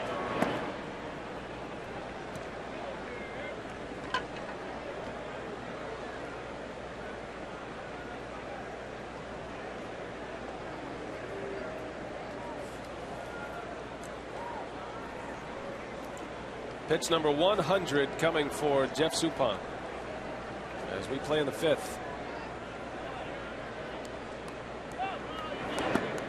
Tied him up. Good pitch. 2-1.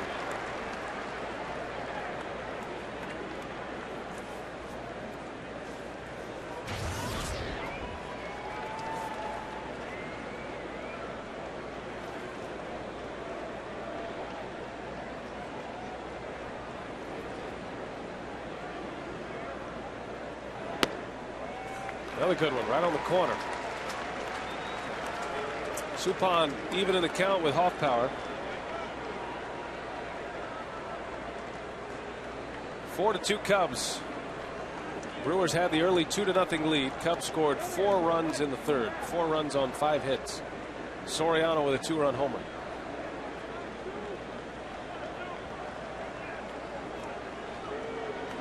Banged up Cubs roster. Battling here today. The Brewers looking for the sweep. The first sweep of the Cubs since '05. If Milwaukee can win this one today. Off power out to second. Righted Weeks. And the side retired. Cubs go scoreless in the 5th. And now the Brewers have the muscle coming up. Ryan Braun, Prince Fielder, and Mike Cameron when we come back.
Crowd on hand.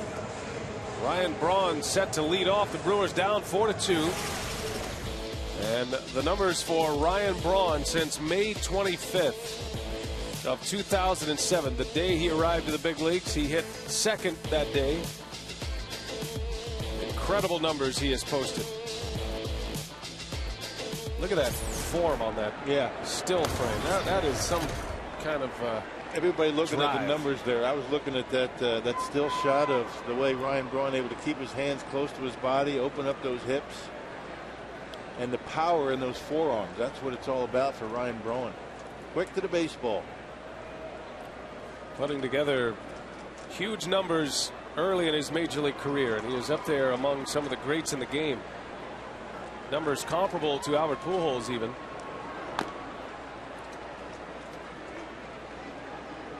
Braun's already hit 8 home runs this year.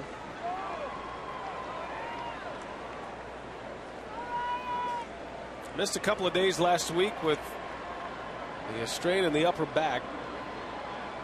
Had an MRI done last Monday. MRI showed no structural damage. He jumped on a plane, flew to Pittsburgh, and then delivered the game-tying run in the 8th inning in a pinch hit role. On a pitch about a foot outside. That MRI really proved to Braun that there is some pain in there, yes, but it's not anything that is going to cause further damage. No structural damage. I think it freed him up a great deal. There's that pitch we're talking about. That belt buckle facing the pitcher. Perfect balance. You got the bent back leg. I mean, that's perfect technique right there. Head straight down to the baseball. Put that on the baseball card. Send that to every little league team in the country. That's one of the reasons Dale Swaim really doesn't offer much mechanically with Ryan Braun. He's so locked in to his swing. I mean, they'll talk pitching. Braun bounces out to Mike Fontenot. Out number one. Well, very little of what a hitting coach does at the big league level is technique and mechanics.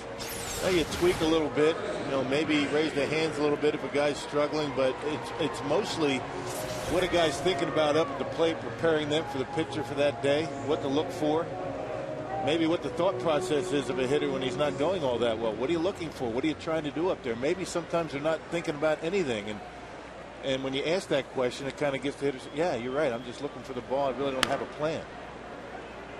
So it's a lot of it is psychological and not as much physical that a hitting coach does.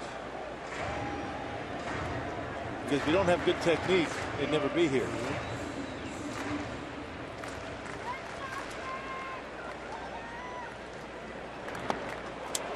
Fielder, a big hack. No balls and 2 strikes on Prince.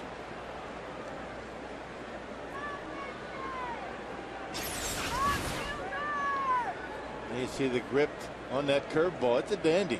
He's had a good one today.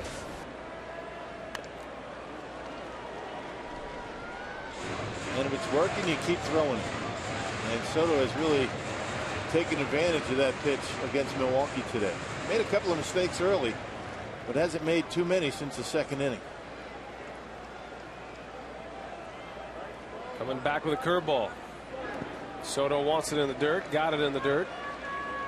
And Fielder didn't chase. You like the way Soto just kind of pounded it and holding it like you would be if you were a softball catcher, right?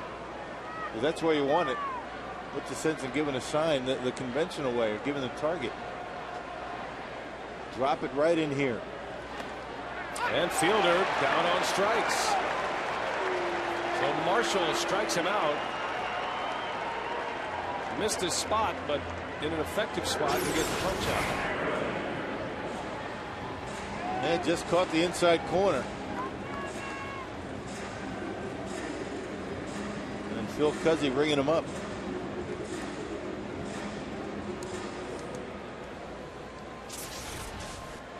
So Marshall has retired Braun and Fielder.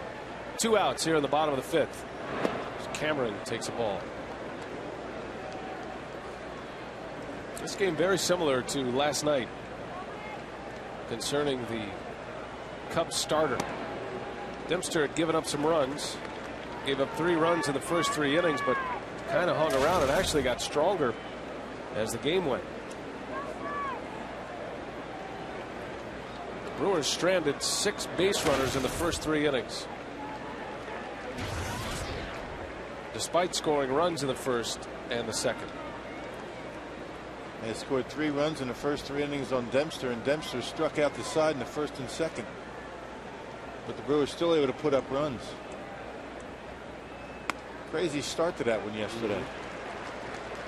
6 strikeouts in 2 innings, but the Brewers had 2 runs on the board. Yeah, and the Cubs had a man up in the bullpen, Patton, as early as the 3rd inning yesterday.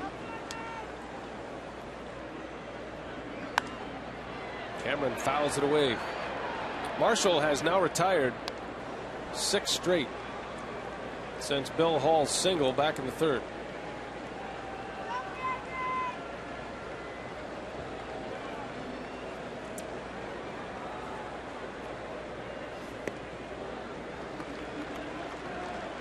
Sean Marshall's nearing 100 pitches. So both of these pitchers have thrown a lot of pitches already today. Only in the 5th.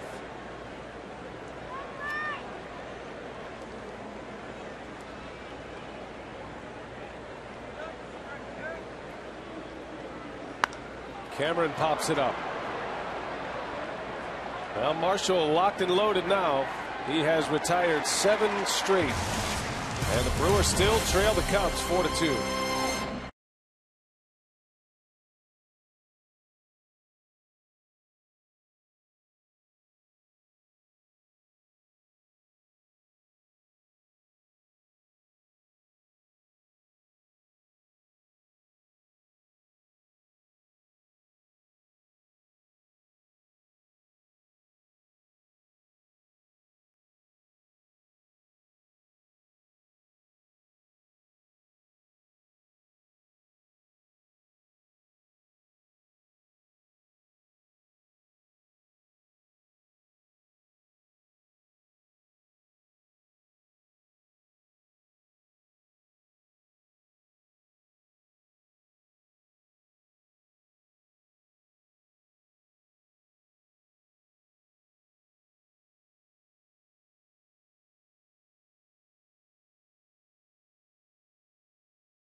Go, there's nothing stopping you.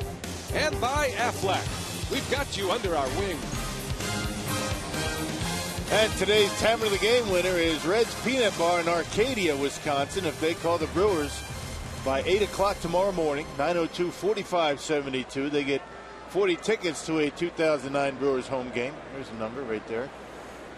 This offer courtesy of the Tavern League of Wisconsin and Miller Lite. Say hi to our friends at Arcadia today. Out west. Red's Peanut Bar. Near La Crosse. Like it. You know what that's by? It's by a cool little town called Tripolo. Is that right? It's a good stop on the way.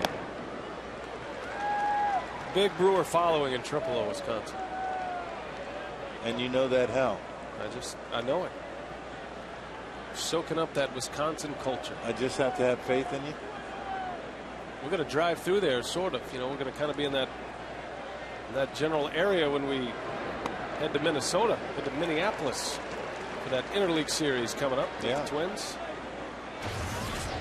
Next road trip. 3-city road trip for the Brewers next. St. Louis, Houston, and Minneapolis. As Soto chases one. Suppan with a strikeout to start this 6th inning.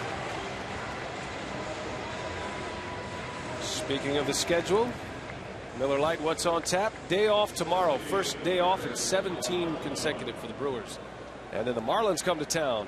Hanley Ramirez, El Nino, and the Florida Marlins.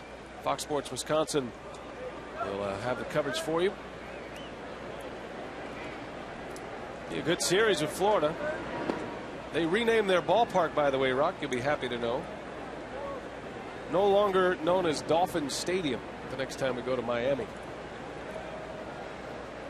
That ballpark's been named a few times, hasn't it? Well, let's see. It was Joe Robbie. Yeah, Joe Robbie. Pro player. Dolphin Stadium. Now what is it? Land Shark Stadium.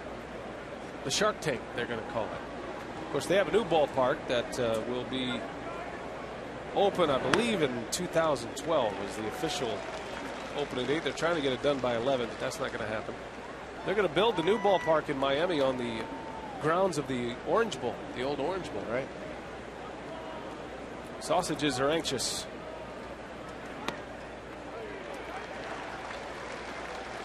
And they get that way once the weather starts to warm up a little bit. Yeah. And the grills start coming out. Get a little squeamish. They run a lot quicker in the summer.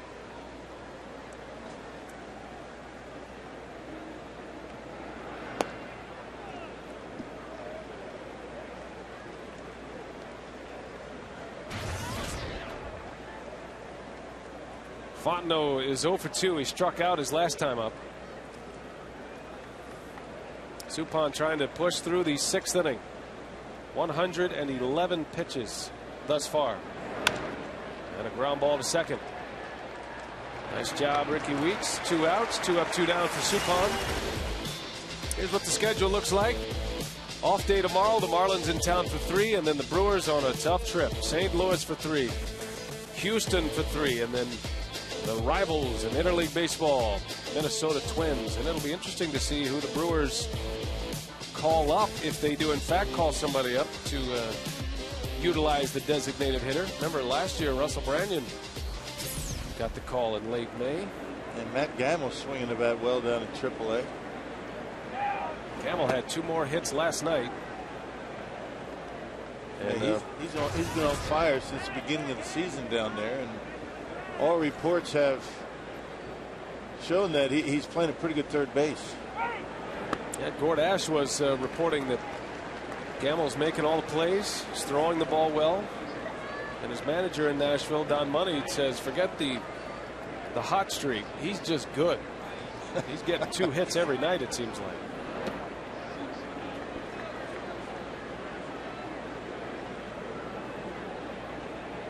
Matt Gamble, a possibility. There's Marmol, who is available here today. The thing about the Cubs, when they have the lead, they have a terrific 1-2 punch in their bullpen. They truly make it a 7-inning game with Marmol and Kevin Gregg. So important here for Suppan to finish off this 6. It'll be his last inning. Suppan spot in the order due up 4th in the bottom of this frame.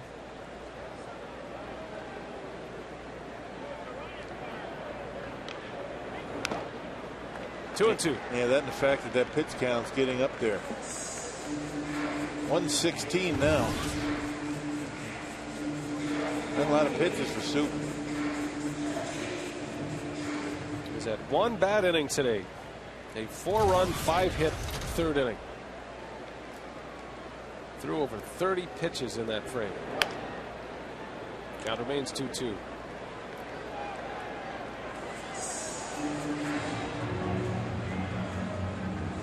In that 3rd, the Cubs ripped off 4 consecutive hits. Scales started the inning with a single. And then after a sacrifice bunt, the Cubs with 4 hits in a row, including a home run by Soriano. Scales, a little flare that falls, a base hit. Braun to cut it off. Scales will be held to a single. Man, this guy is making the most of his opportunities. 2 more hits today. Scales now has 3 hits in his last 4 at-bats.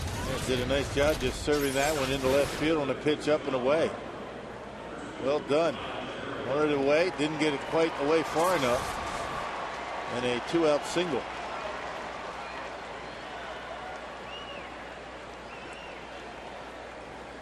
And here comes Bill Castro. Ryan Theriot is out from the Cubs dugout to pinch hit. So that'll close the books on Sean Marshall, Cubs starter. 5 innings and 2 earned runs, and he is in line for his first win. That 3rd inning hurt Suppan a little bit. 35 pitches in that frame, and that's where all 4 of the runs came. Hey, both pitchers have had an issue with high pitch counts today. That's what chased Marshall out of the ball game with a pinch hitter. Cubs finally scoring some runs for Sean Marshall. In each of his last 3 starts, Cubs only able to put 2 runs on the board in each game. 4 here today. 3 walks, 4 strikeouts in 5 innings for Sean Marshall. Only 5 base hits, all coming early. Able to settle down, establish his curveball very well today. Made some mistakes with it early, but didn't make many mistakes with it after the 2nd inning.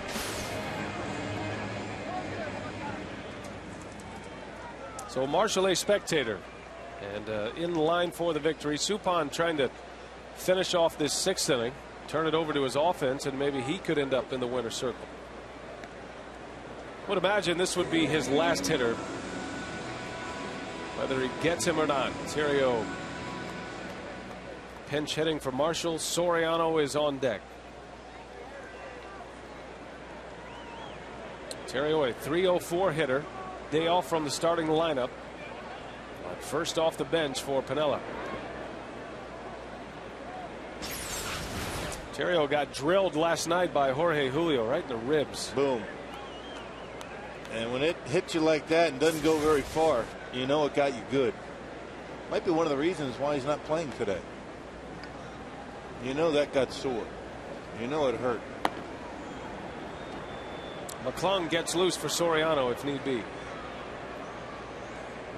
2 outs, 4-2 Cubs. Little bouncer. Hall has it. Good play. And the out at second base. So Jeff Suppan rallies after a 4-run 3rd. He gives Maka 6 strong, and it's 4-2 Cubs.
getting out in front early, his 7th home run of the year. It was 1-0 Milwaukee. They go to 2-0 until Soriano clubs a 2-run shot in the 3rd. It's a 2-2 game, and the 3rd would continue. Kind of a nightmarish inning, 4-run score.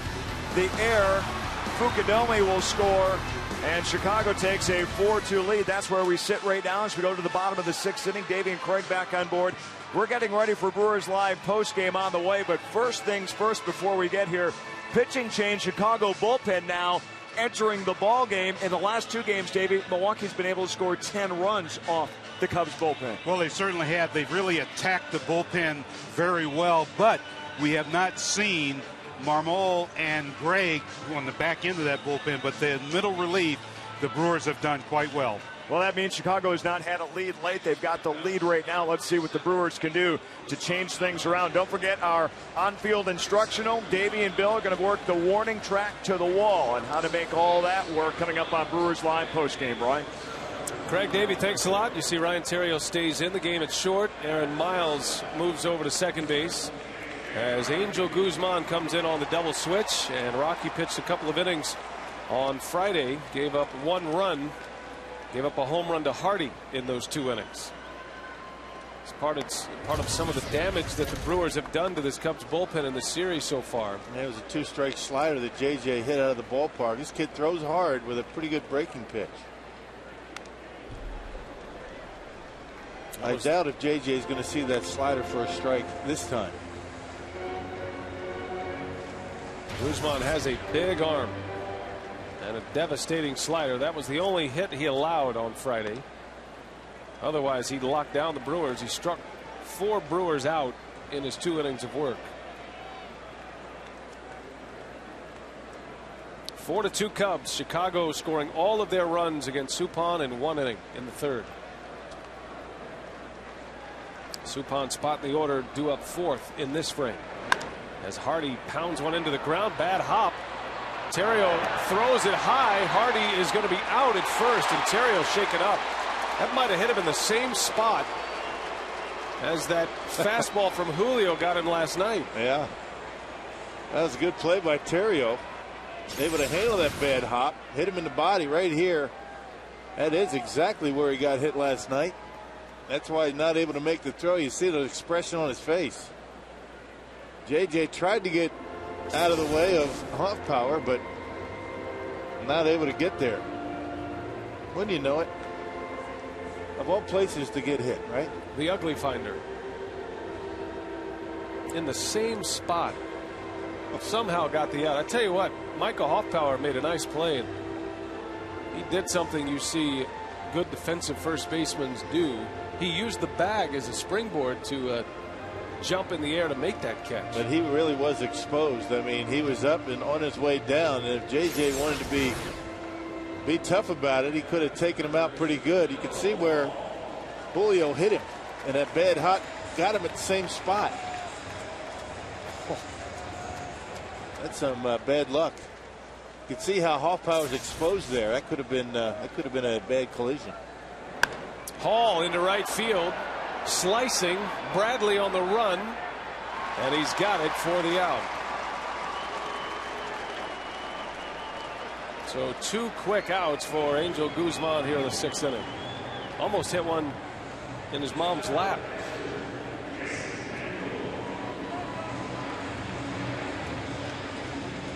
Two up, 2 down, and now it's Kendall.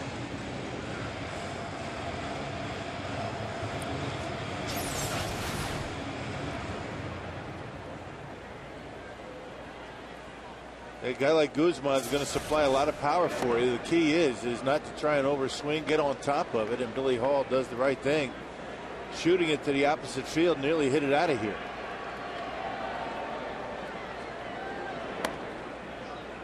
Big fastball, 96 miles an hour from Guzman.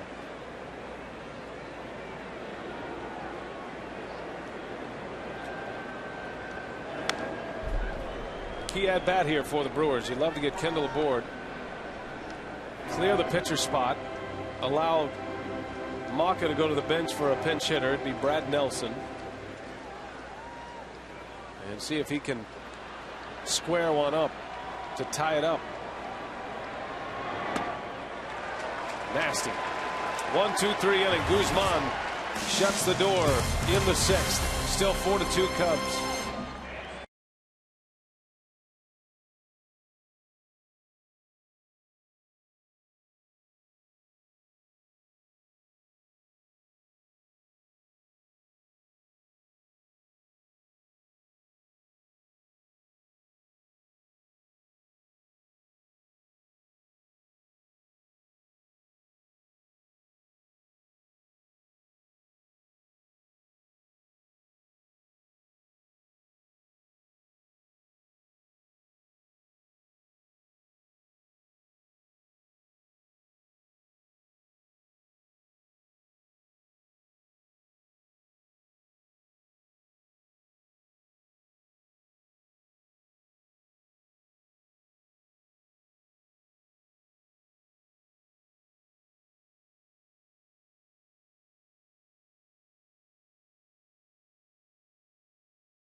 And by Toyota, proud sponsor of the Milwaukee Brewers and the Tundra Territory at Miller Park.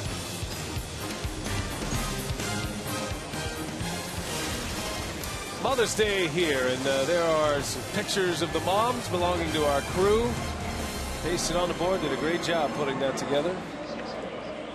And we send a big Mother's Day wish out to all of our families out there. There's my mom right there in the middle, Bill Schroeder and his mom. There's my mom. And Brewers Live, Craig Yashawn said that was my wife. My wife called me as soon as he did that. Make sure that I let everybody know that that's Mom, Carol, back in New Jersey. Happy Mother's Day, Mom.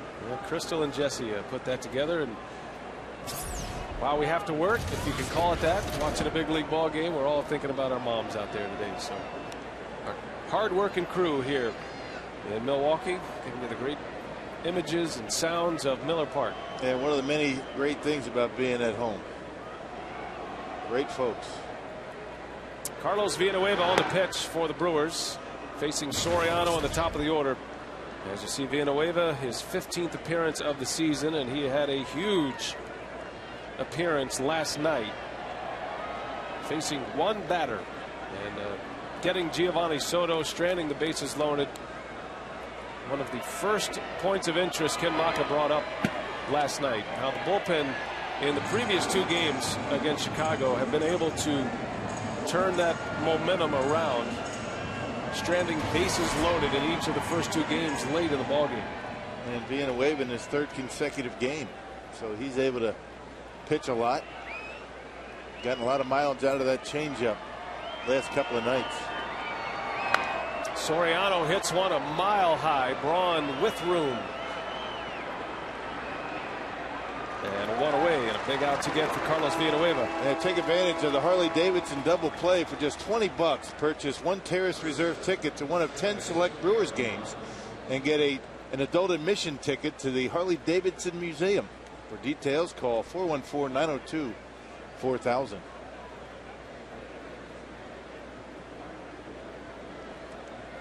It's getting to be Harley Davidson weather.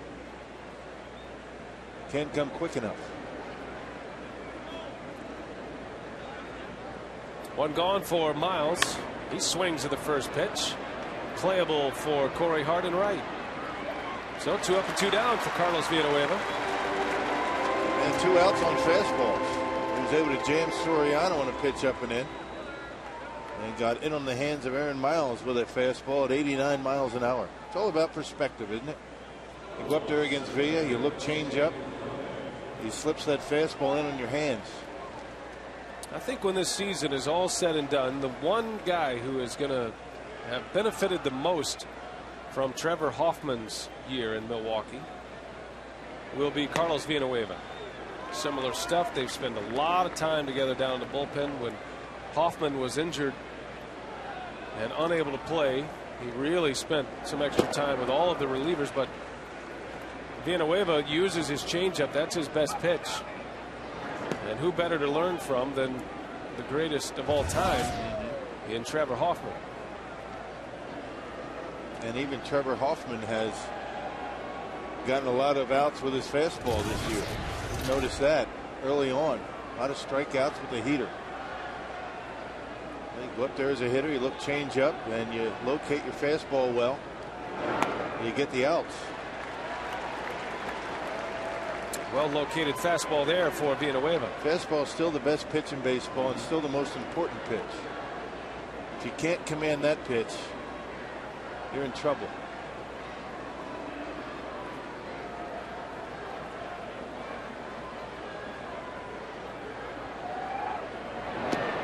Fukudome went, and Villanueva strikes him out.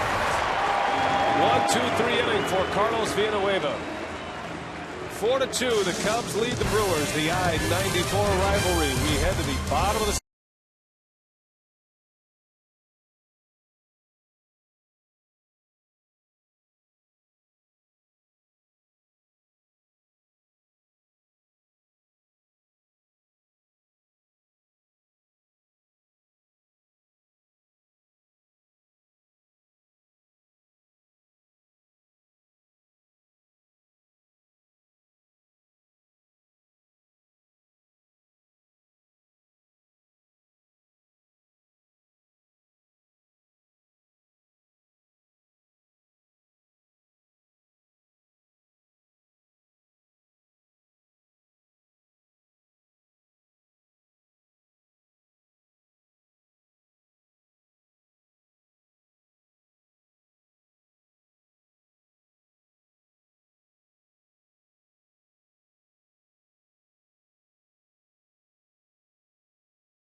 career leadoff home run with the pink bat. Soriano delivered a 2-run homer in the third inning, part of a 4-run third inning for the Cubs. It's all the runs they got off Suppan today. Fukudome with 2 hits today. He drove in a run, and then the 4th run came in on an error by Kendall. 4 runs, 5 hits in the third. Otherwise, the Cubs have been held down. But the Brewers have not been able to score since Kendall drove in Bill Hall back in the 2nd inning. And it's still 4-2.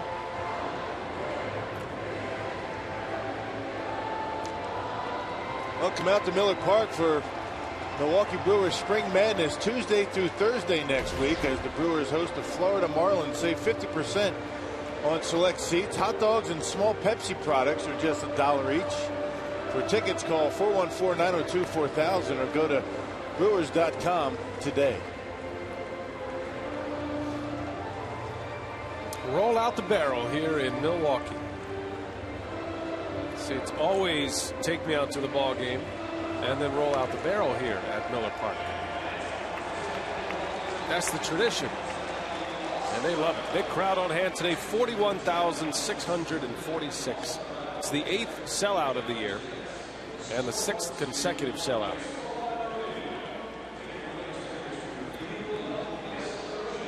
Well, do the Brewers have some late magic in them once again? They're coming back as well as anyone in the big leagues right now.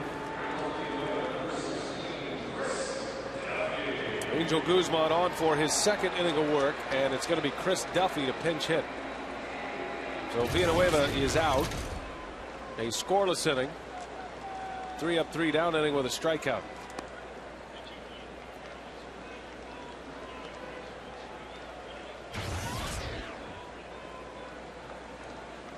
Duffy 3 for 27 this year.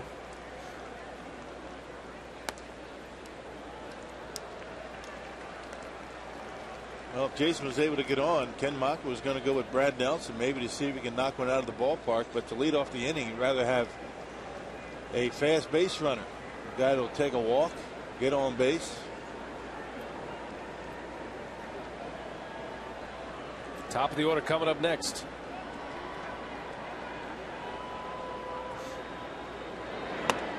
And Duffy takes a strike. Guzman with that power stuff. He's got the big fastball, the sharp slider. Coming off Tommy John surgery 2 years ago. And Duffy tries to bunt. That's a good indication of how electric Guzman's stuff is. This Cubs bullpen in a winning scenario has some of the best arms you'll see. They've got Guzman, then Marmol. Kevin Gregg is the closer. That's why when they get the lead after 6, 7 innings, they're tough to beat. Yeah, they've got good arms, but they've got rather high ERAs compared to last year. Marmol at 4.50. But that is a bit deceiving because it's really one outing that is the result of that higher end run average. There's Kevin Gregg, the closer for the Cubs. That's got to hurt. 2-2 to Duffy's. 1 for 6 as a pinch hitter. And down he goes. Second strikeout for Guzman. We check in with Telly Hughes. Guys, Ricky Weeks is coming up to bat, and so far today he's reached base twice, but he's been getting it done all season long. If you take a look at his numbers through 31 games last year as opposed to this season. This year, 276 average, 6 home runs, 20 RBIs, and 23 runs. Last year through 31 games, he had a 197 average, only 4 home runs, 9 RBIs, and 28 runs. So Ricky has definitely upped his game this season, guys. And belted his 12th leadoff home run back in the first inning. Weeks is 1 for 2 today, a home run and a walk. That homer was his 7th of the year. Brewers down a pair, needing a base runner. Wendy's at the plate. See what Weeks has done today. All has to do with that waggle of his batting. Has been able to settle it down right before the pitch. He's got a bit of a pause right there, and that is why he's been able to get the big part of the bat out there on the baseball. Much better, more consistently. Mark DeFelice would be next. Brewers have not had a base runner since Hall's single in the 3rd inning. Sean Marshall finished with 7 straight retired. Guzman is retired 4 in a row with 2 strikeouts. That backup slider fooling Ricky. 2 balls, 2 strikes on Weeks. Hart would be next. Brewers down a pair here in the 7th inning.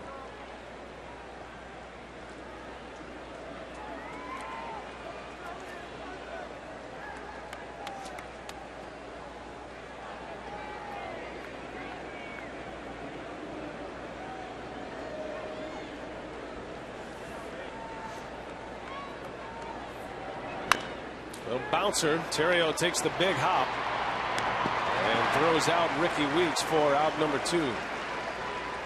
Smart play by Terrio, knowing that Weeks runs well. He charged it, took the big hop, and it was an easy out. Yeah, he'd have been in trouble if he waited for that second hop. It might have stuck him in the ribs again. Wasn't about to let that happen. Here he comes. He goes and gets it. Almost handcuffed him. Kind of got there a little quicker than he thought. He's having a tough time throwing a baseball. His first 2 throws have not been very good. A little tentative.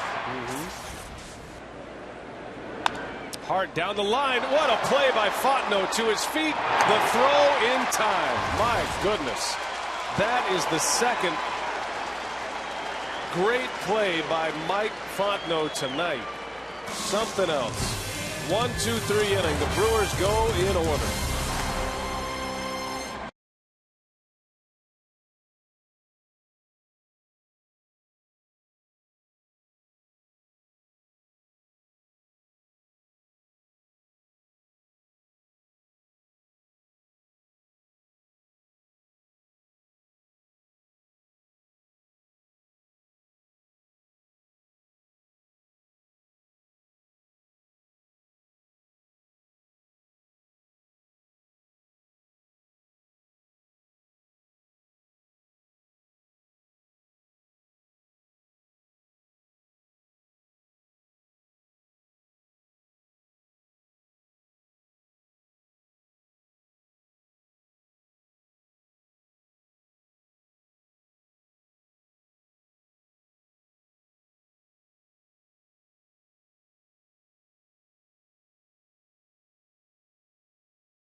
Written consent of the Milwaukee Brewers leads us to our Ho-Chunk Gaming Wisconsin text question. Richie from Waukesha. What makes a stadium a pitcher's ballpark or a hitter's ballpark, Rock? Well, the dimensions in the outfield, basically. The way the ball carries in the outfield, whether you can hit home runs or not. You know, like Citizens Bank Park in Philadelphia, very good hitter's ballpark. AT&T Park in San Francisco, a good pitcher's park. Milwaukee here at Miller Park is kind of classified as a hitter's park. Ball carries pretty well. County Stadium was a pitcher's park. Mark DeFelice on to pitch for the Brewers in relief of Villanueva. In a 4-2 ball game as Bradley shoots one into the crowd. Wrigley Field can be a pitcher's park or a hitter's park. Depends on what time of the year. Where the wind's blowing. They say the wind blows in just as much as it blows out at Wrigley Field.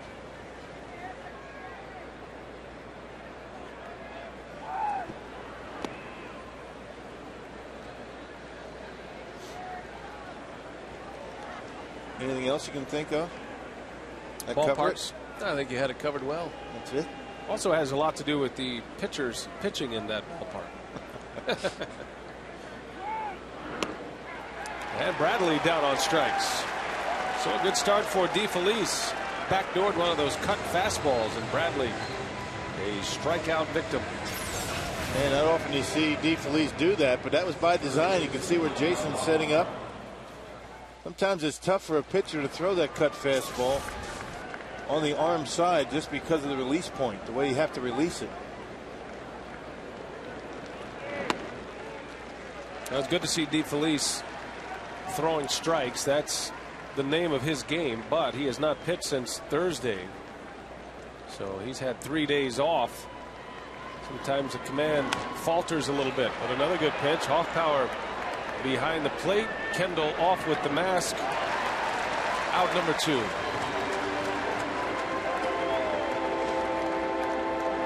That's one guy, Jason Kendall, that's going to very much enjoy tomorrow's off day. That's right. He has caught an awful lot. Every day since Mike Rivera went on the disabled list. Mike Rivera will join AAA Nashville in Omaha tomorrow. He's going to spend 3 days rehabbing from that ankle injury. And he is expected back Thursday to catch Dave Bush against the Marlins.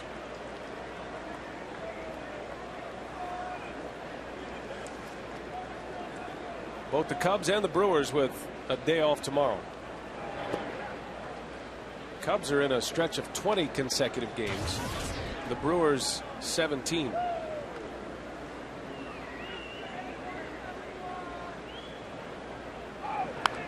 And that answers your question as to why the Cubs bullpen is shot right now. That's a lot of straight games in a row.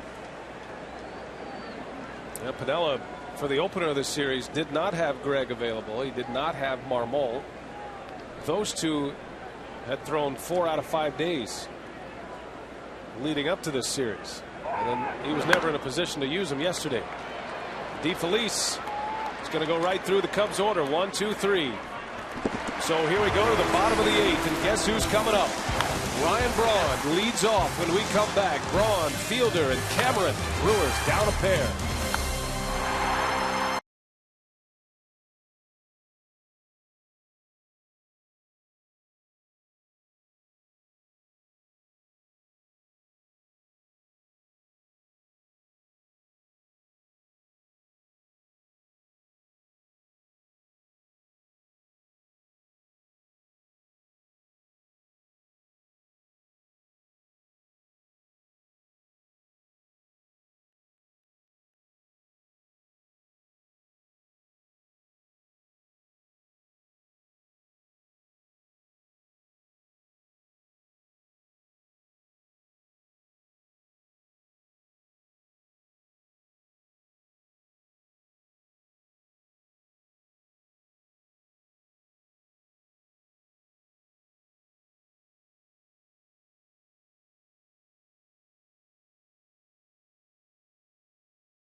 Tricks. Remember last year in September, final day of the regular season, Braun hit the home run that sent the Brewers to the postseason. And then Friday night, Ryan Braun with a 2-run home run off Aaron Heilman. It was a 2-1 ball game at the time. After that long ball, it was 3-2 Brewers. Turned it over to Trevor Hoffman. The Brewers won the opener in dramatic fashion, and then won last night 12-6. So Braun leads off, and one of the best in the business is on for the Cubs, Carlos Marmol, here in the 8th inning. And 17 strikeouts and only 14 innings of work, a 4.50 ERA. Got a couple of saves and 4 opportunities, throws hard, and has a wicked slider. And every time we see Marmol, he's picked up, a little more flash and a little more flair. Some pre-pitch activity. Settling in a bit at comfort level.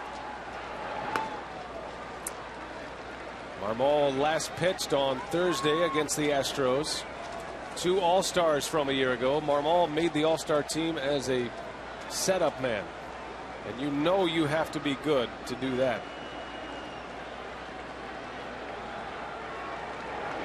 Only pitchers you see at the All-Star game are closers and starters typically. Braun's never had a hit against Marmol. He's 0 for 7.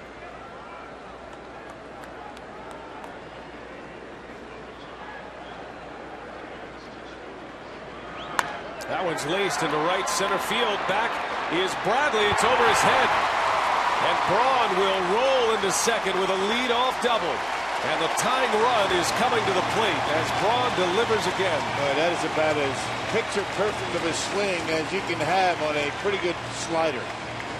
Well, Marmol tried to get ahead of him with a fastball.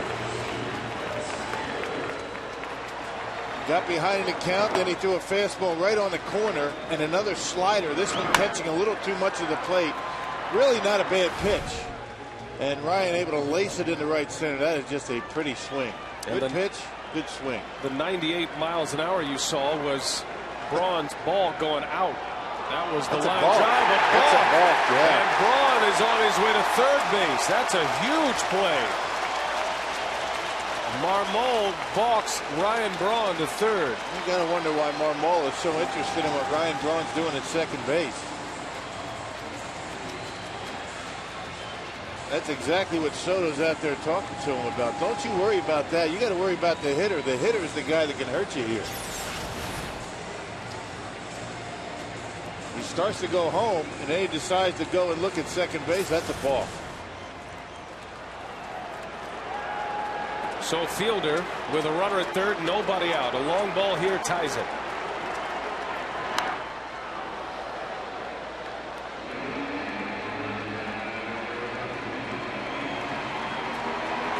What a matchup here. Power on power.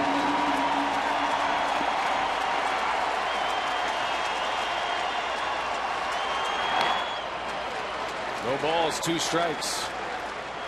There are a lot of pitchers who use the slider and have an effective slider that ditch it against left-handed hitters. Not Marmol. It's that good.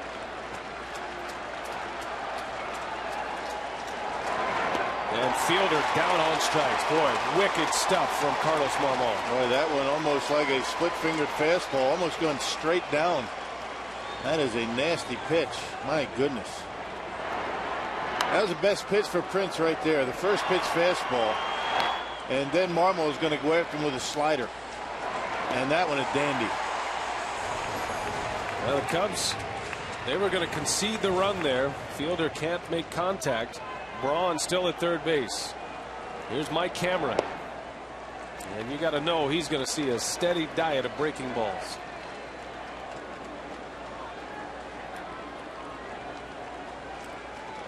Tying run at the plate. Braun starts it with a double.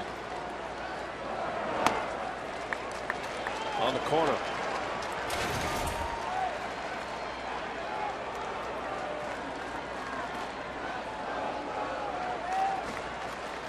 That is a run the Brewers desperately need. Ooh, Cameron almost hit by a pitch. The instincts took over. Yeah. Some guys you don't mind getting hit, but not with this guy. 94 with that fastball. No thanks. 2-1.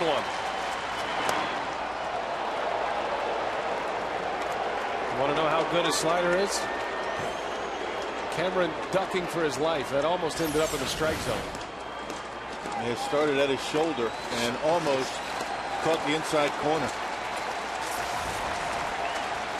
Hitters count. What does he give Cameron in this spot? 3-1 with a runner at third. And it's a slider strike. Marmol's ERA last year 2.68, and he appeared in 82 games for Pinella a season ago. Cameron in a tough spot, and he walks him. Marmol tried to snap one off.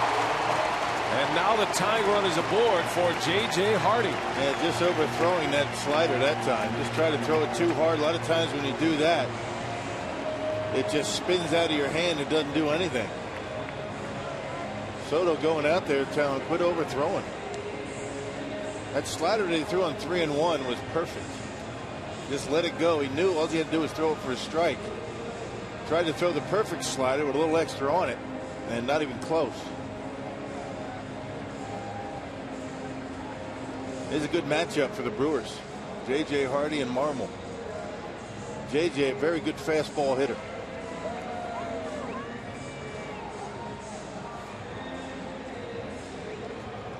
And it's just a matter of whether Marmol's going to be able to throw the slider for strikes. So here's J.J. First and third, 1 out. Hardy representing the go-ahead run. And that one gets away from Soto, and Cameron's on his way to second base. Another big play. Now the tying run in scoring position. And they can't turn to the double play to end the inning. On Marmol all over the place. We haven't seen this from him before.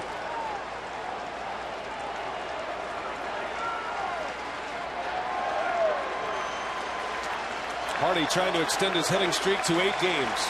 A base hit here. The Brewers tie it up. Slider strike.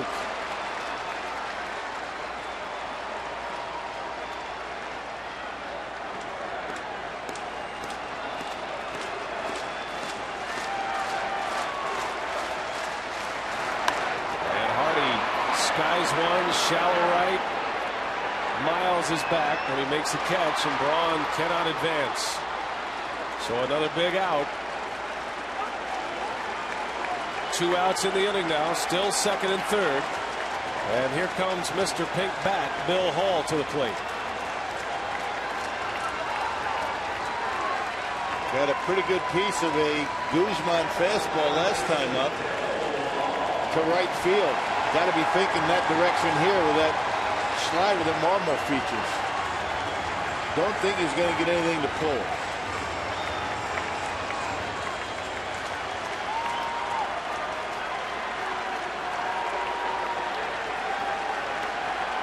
Second and third, 2 outs. Hall has 2 hits tonight. He is 2 for 3.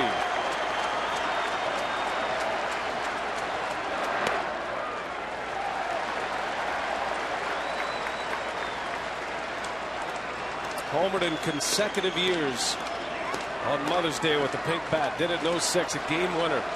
And then in 07 against the Mets in New York. Big cut. 1-1. And that slider right down the middle of the plate. Billy had the home run swing on it.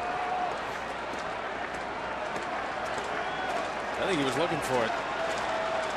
He saw it, was ready to swing. Didn't expect it down the middle. And he missed it. Lays off a tough one there. 2 balls and a strike on Billy. Yeah, what a spot for Hall. The guy who made the Pink Bats famous back in 06 when he hit a walk-off home run right here at Miller Park. A base hit ties it.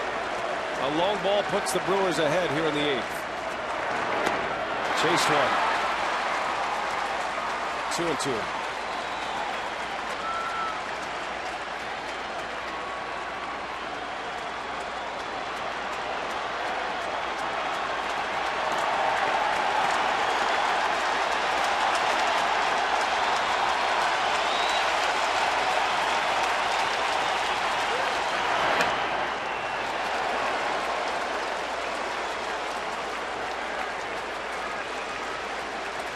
Got to be the slider, doesn't it? 3-2. You would think. Got a base open at first.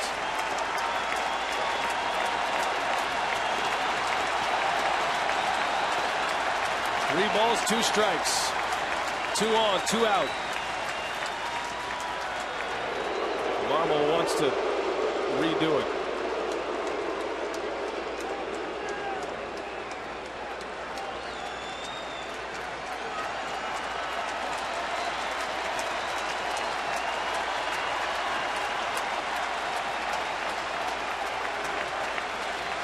Coming back with a slider here. And Hall lays off. They'll ask if he went. No, he didn't. Man, oh man. What a take that was. Ball 4, bases loaded, and here is Kendall. Lou Piniella wanted that call. Thought Billy went. Todd Tishner didn't agree.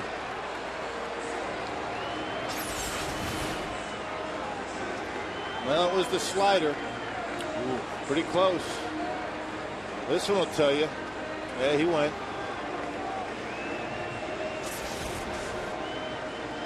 Brewers might have caught a break. And now the base is loaded for Kendall. Kendall tripled in a run back in the 2nd inning. And Kendall's been hot lately. Singles hits last night. Yeah, singles hitter is all you need right here. A base hit will tie it.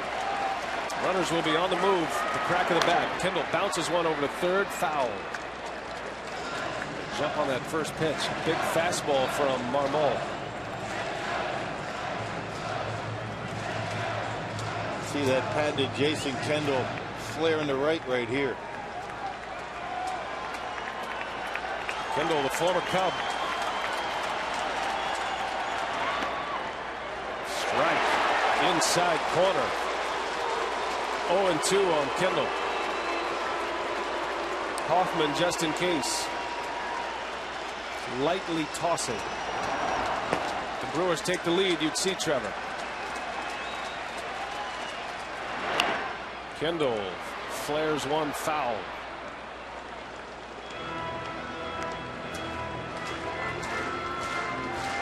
That'd be a good guy to have hit in this spot. Kendall's got to get on though to get Counsell to the plate.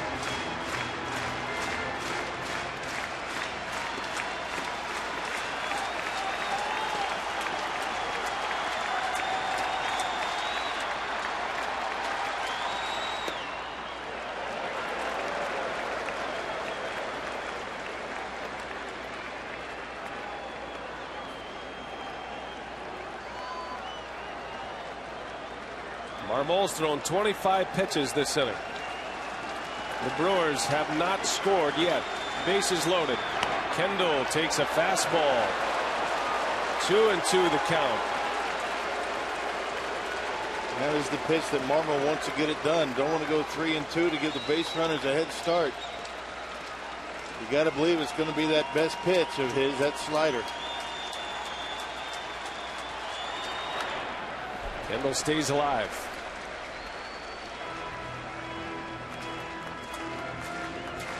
Well, with any pitcher, especially a reliever, you start getting into the upper 20s. Pitch count per inning.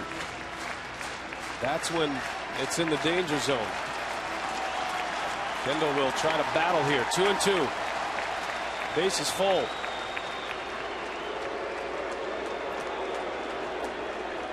Ron started it with a double. Cameron walked. Hall walked. Kendall on the ground.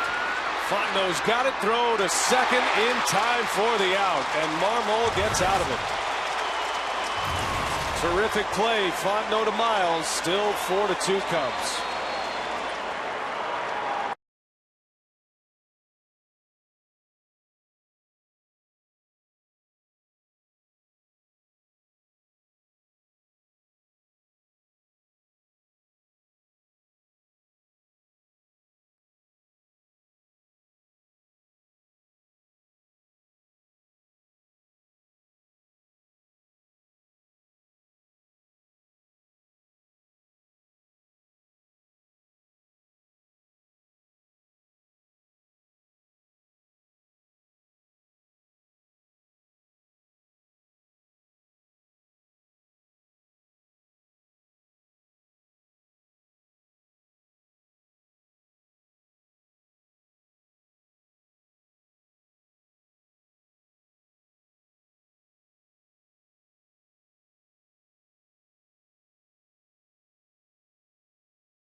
The Brewers strand, the bases loaded. Took a pretty athletic move by Miles to come down with that throw from Fontenot. Fontenot has had a great day at third base. Yes, he has, and very rarely plays over there, but with Ramirez out of there, a makeshift infield has proven to be a pretty good one today. Still 4-2 Cubs. We head to the ninth inning. And Mark DeFelice back on the mound to try to keep it a 2-run deficit. And it's Fontenot who leads off. DeFelice can get through this Cubs order without facing Soriano again. But he's got to retire the side in order to do it.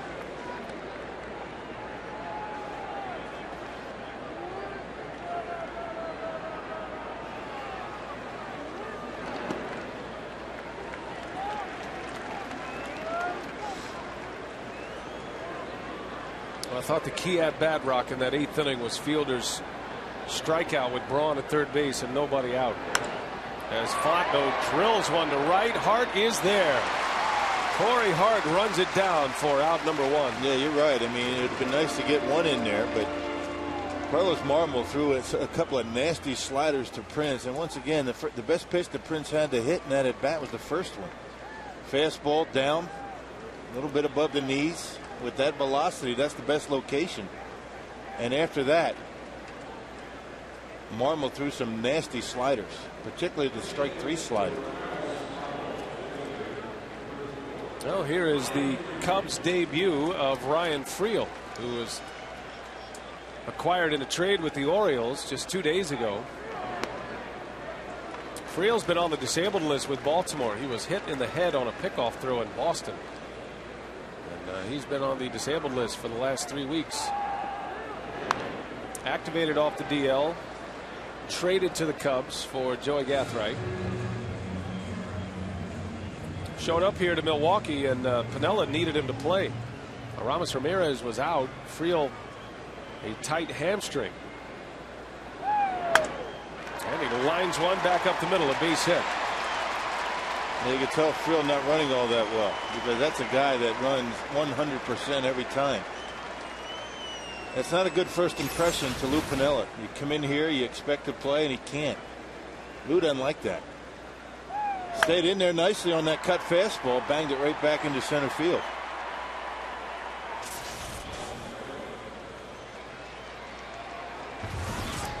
So Friel with that sore hamstring at first with 1 out, and Ryan Theriot the batter.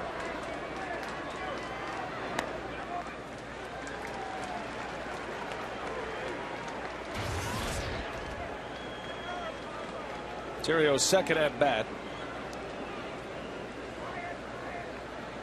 Grounded into a fielder's choice that ended the inning in the 6th and then stayed in the game to play short.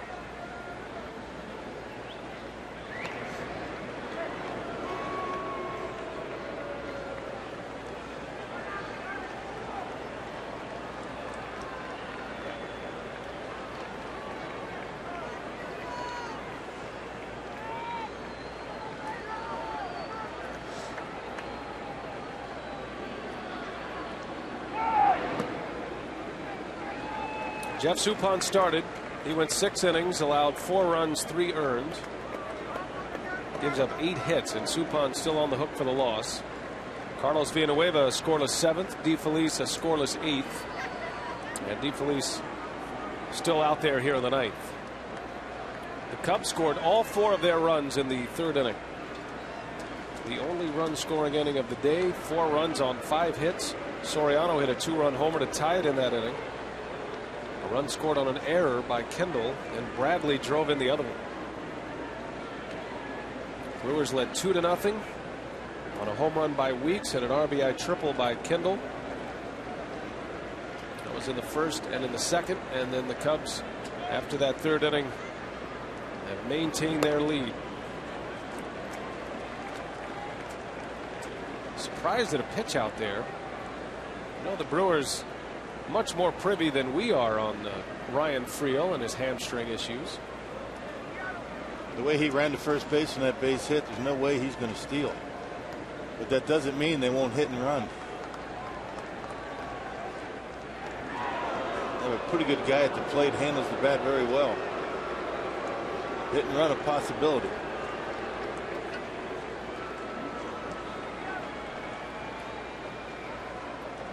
And the ideal hit and run count here. 2 balls, 1 strike.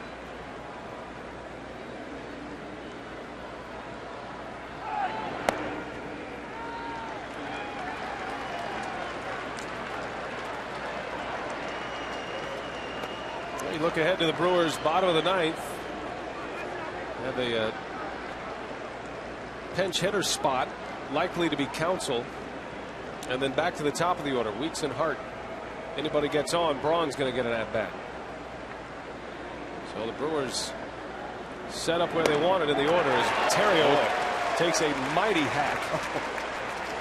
When did Aramis Ramirez jump into his body? My goodness. Talk about back leg and a fastball. Cut fat. Watch the way he finishes. Almost fell down. Nearly sprained his ankle. Look at the way he turns it. That back leg. You can tell that rib still bothering him, though. That's the side that puts the brakes on that swing. With no brakes there. Brake pads are worn down. Surprised he could even swing like that. Full count, 1 out. And Terrio strikes out. So DeFelice gets him. But that sets up a confrontation with Alfonso Soriano.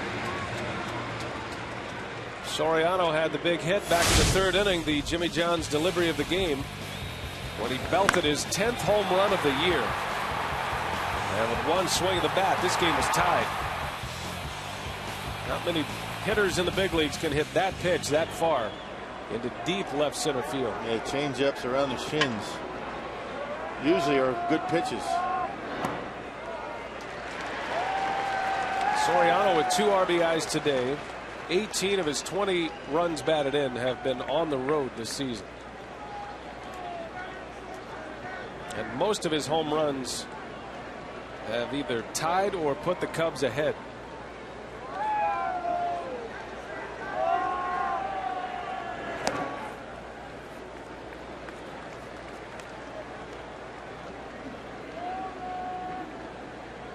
Kevin Gregg, the Cubs closer, will be next.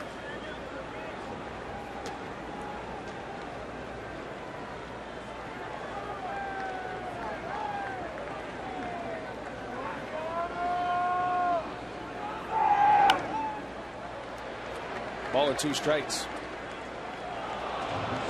Soriano, of his 10 home runs, 6 of them have given the Cubs the lead, including 2 game winners in the 8th inning or later.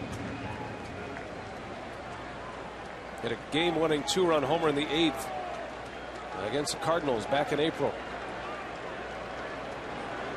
And a game tire here today in the 3rd inning. Close pitch. 2-2.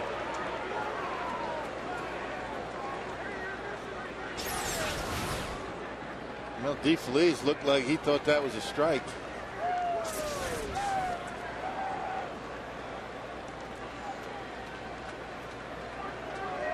Big pitch for DeFelice here. 2-2 on Soriano with 2 outs. Hall's got it. And with Soriano running, he's got time. Fielder scoops. And Soriano is safe. A throwing error. It's almost as if Hall had too much time to make that throw. Well, you could see as soon as he let it go, that ball was going to be a short hop over to Prince. That just can't make mistakes like that in a close game late. Plenty of time. Took the crow hops, just spiked it in front of Fielder, who had to come off the bag, bang, bang, but Soriano looked like he beat it. Big error. E5 on Hall. And his 2nd error of the series. And now Aaron Miles. DeFelice trying to pitch around it here.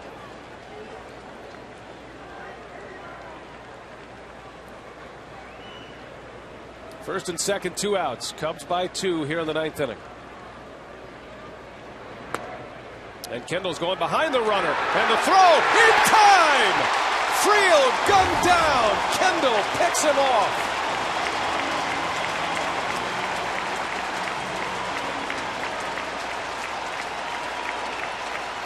The final out of the inning with the Cubs threatening at second base. Not a way to endear yourself to your new club.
It could be another dramatic finish here on Mother's Day. 4-2 Cubs lead the Brewers going to the bottom of the 9th inning. Let's get you caught up on Menard's game reset. Ricky Weeks using the pink bat.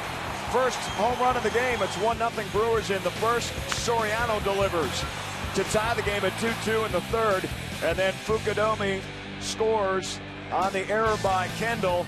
4-2 right now. Greg in to try to close things out for the Cubs. Let's head back upstairs to Brian and Bill. All right, Craig, thanks a lot. Brewers down a pair as we play in the bottom of the 9th inning. Kevin Gregg, the Cubs closer, is on to work. He has saved 5. He's blown 1. And one of the game's best in 2 years with the Florida Marlins. He had 61 saves for the Fish. And closing games now with the Cubs. Counsell good numbers against Gregg in his career. 3 for 8. It'll be Counsell in the top of the order. Counsell last night hit a home run off Dempster in the 7th inning. His first of the year, his first in 201 at bats. And it gave the Brewers a 2-run lead.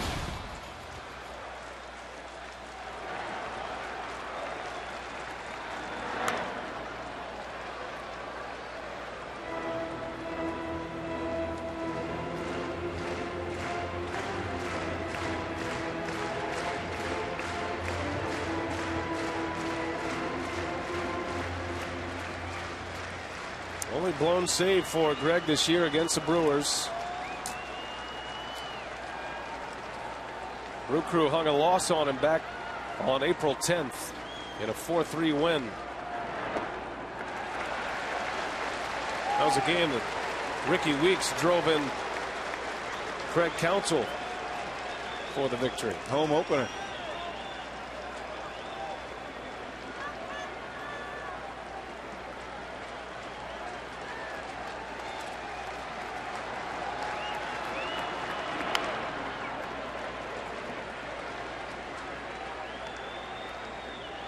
Counsell to be followed by Weeks and then Corey Hart. Kevin Gregg, one of those guys that doesn't like to come inside too much, particularly to right-handed hitters. He's going to pound the strike zone away with that fastball and the slider. Doesn't have the fastball. The first 2 Cubs relievers that have been run out there, Guzman and Marmol.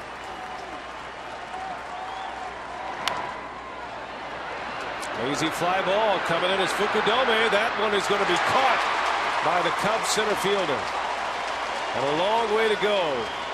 And he runs it down for out number 1. Now they're willing to give up a single but not a double. I'm not sure why, because it's a 2-run lead. Base runners of any kind are what the Brewers are looking for. This Cub outfield plays about as deep as any. He had a long way to go on a play that should have been made relatively easily. You can see how deep he starts out there. Got a late break, but able to make up for it with his good speed.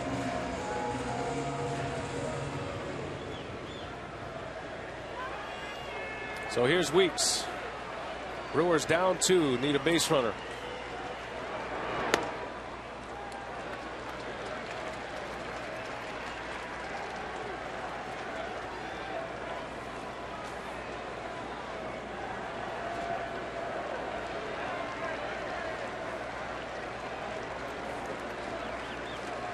Weeks is homered against Gregg. Gregg saved a game in Houston last week on Thursday. Check that on Wednesday. Appeared against the Astros on Thursday. Made appearances in 4 out of 5 days during the week last week. His first appearance in this series.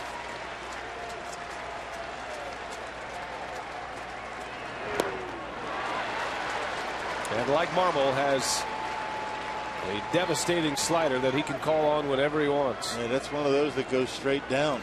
He's got that little hesitation in his delivery that can mess you up at the plate.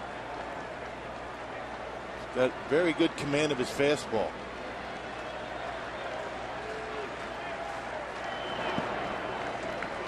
It's almost like a knuckle curve.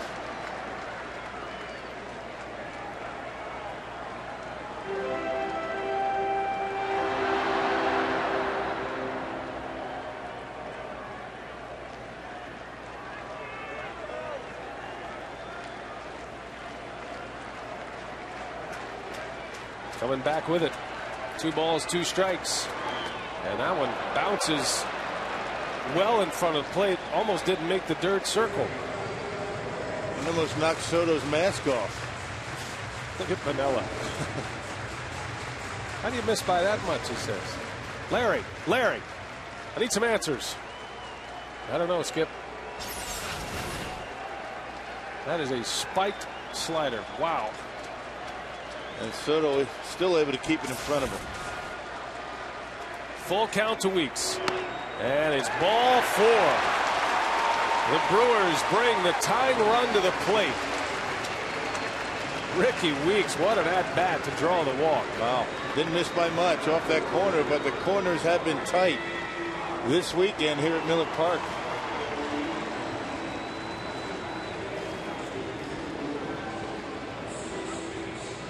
Well, the Brewers have home run hitters the rest of the way as far as it counts here.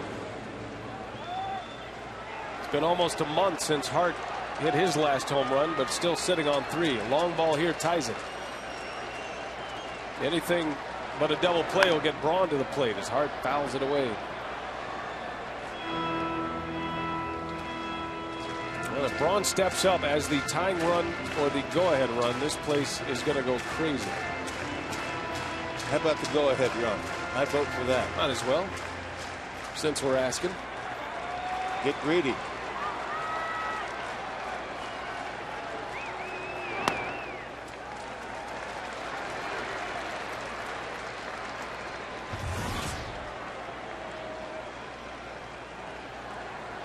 All 4 of the Cubs runs came in the 3rd.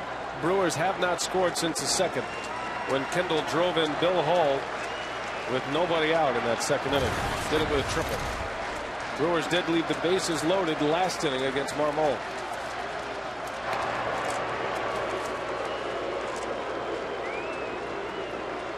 Milwaukee has had only 1 hit since the 3rd inning. Braun's double to start the 8th.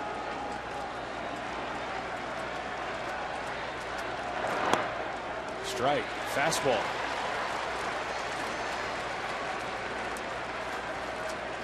Corey wasn't looking for that one. Yeah, he's been sitting over there in that on-deck circle looking at that nasty breaking pitch from Kevin Gregg and thought he was going to get it that time. And Hart down on strikes. So Gregg back with a fastball, and the Brewers are down to their last out, but they've got their man coming up. Ryan Braun back on Friday. In the Brewers' final at-bat, Braun drives one into the seats in right center. Hit a long home run here yesterday.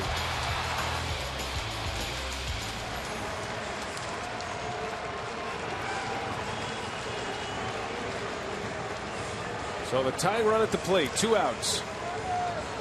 Gregg's given up a walk and has a strikeout. Braun hoping to get Fielder a chance to win the game.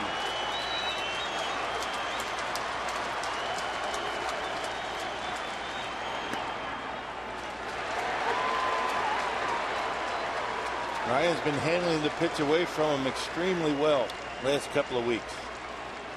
And that's where Kevin Gregg likes to work.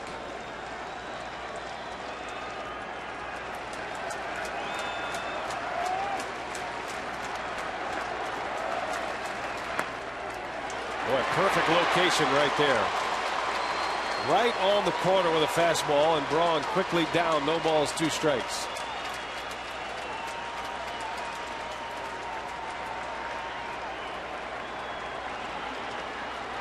Brewers down to their last strike. Tying run at the plate in Ryan Braun. Fielder would be next. Weeks takes off. Braun takes a ball. Whoa. Gregg wanted the call, didn't get it from Phil Cuzzy. And it's 1-2, and now Weeks into scoring position. Yeah, corners have not been very generous for the pitchers in this series. That looked like a pretty good pitch.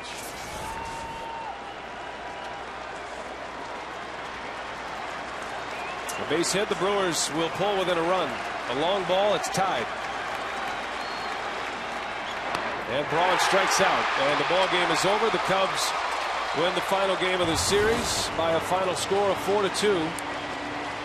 Brewers had their chances. Marshall wins it. Suppan the loser. Greg saved number 6. Take a timeout. Preview of the postgame show. Brewers Live coming up right after the turn.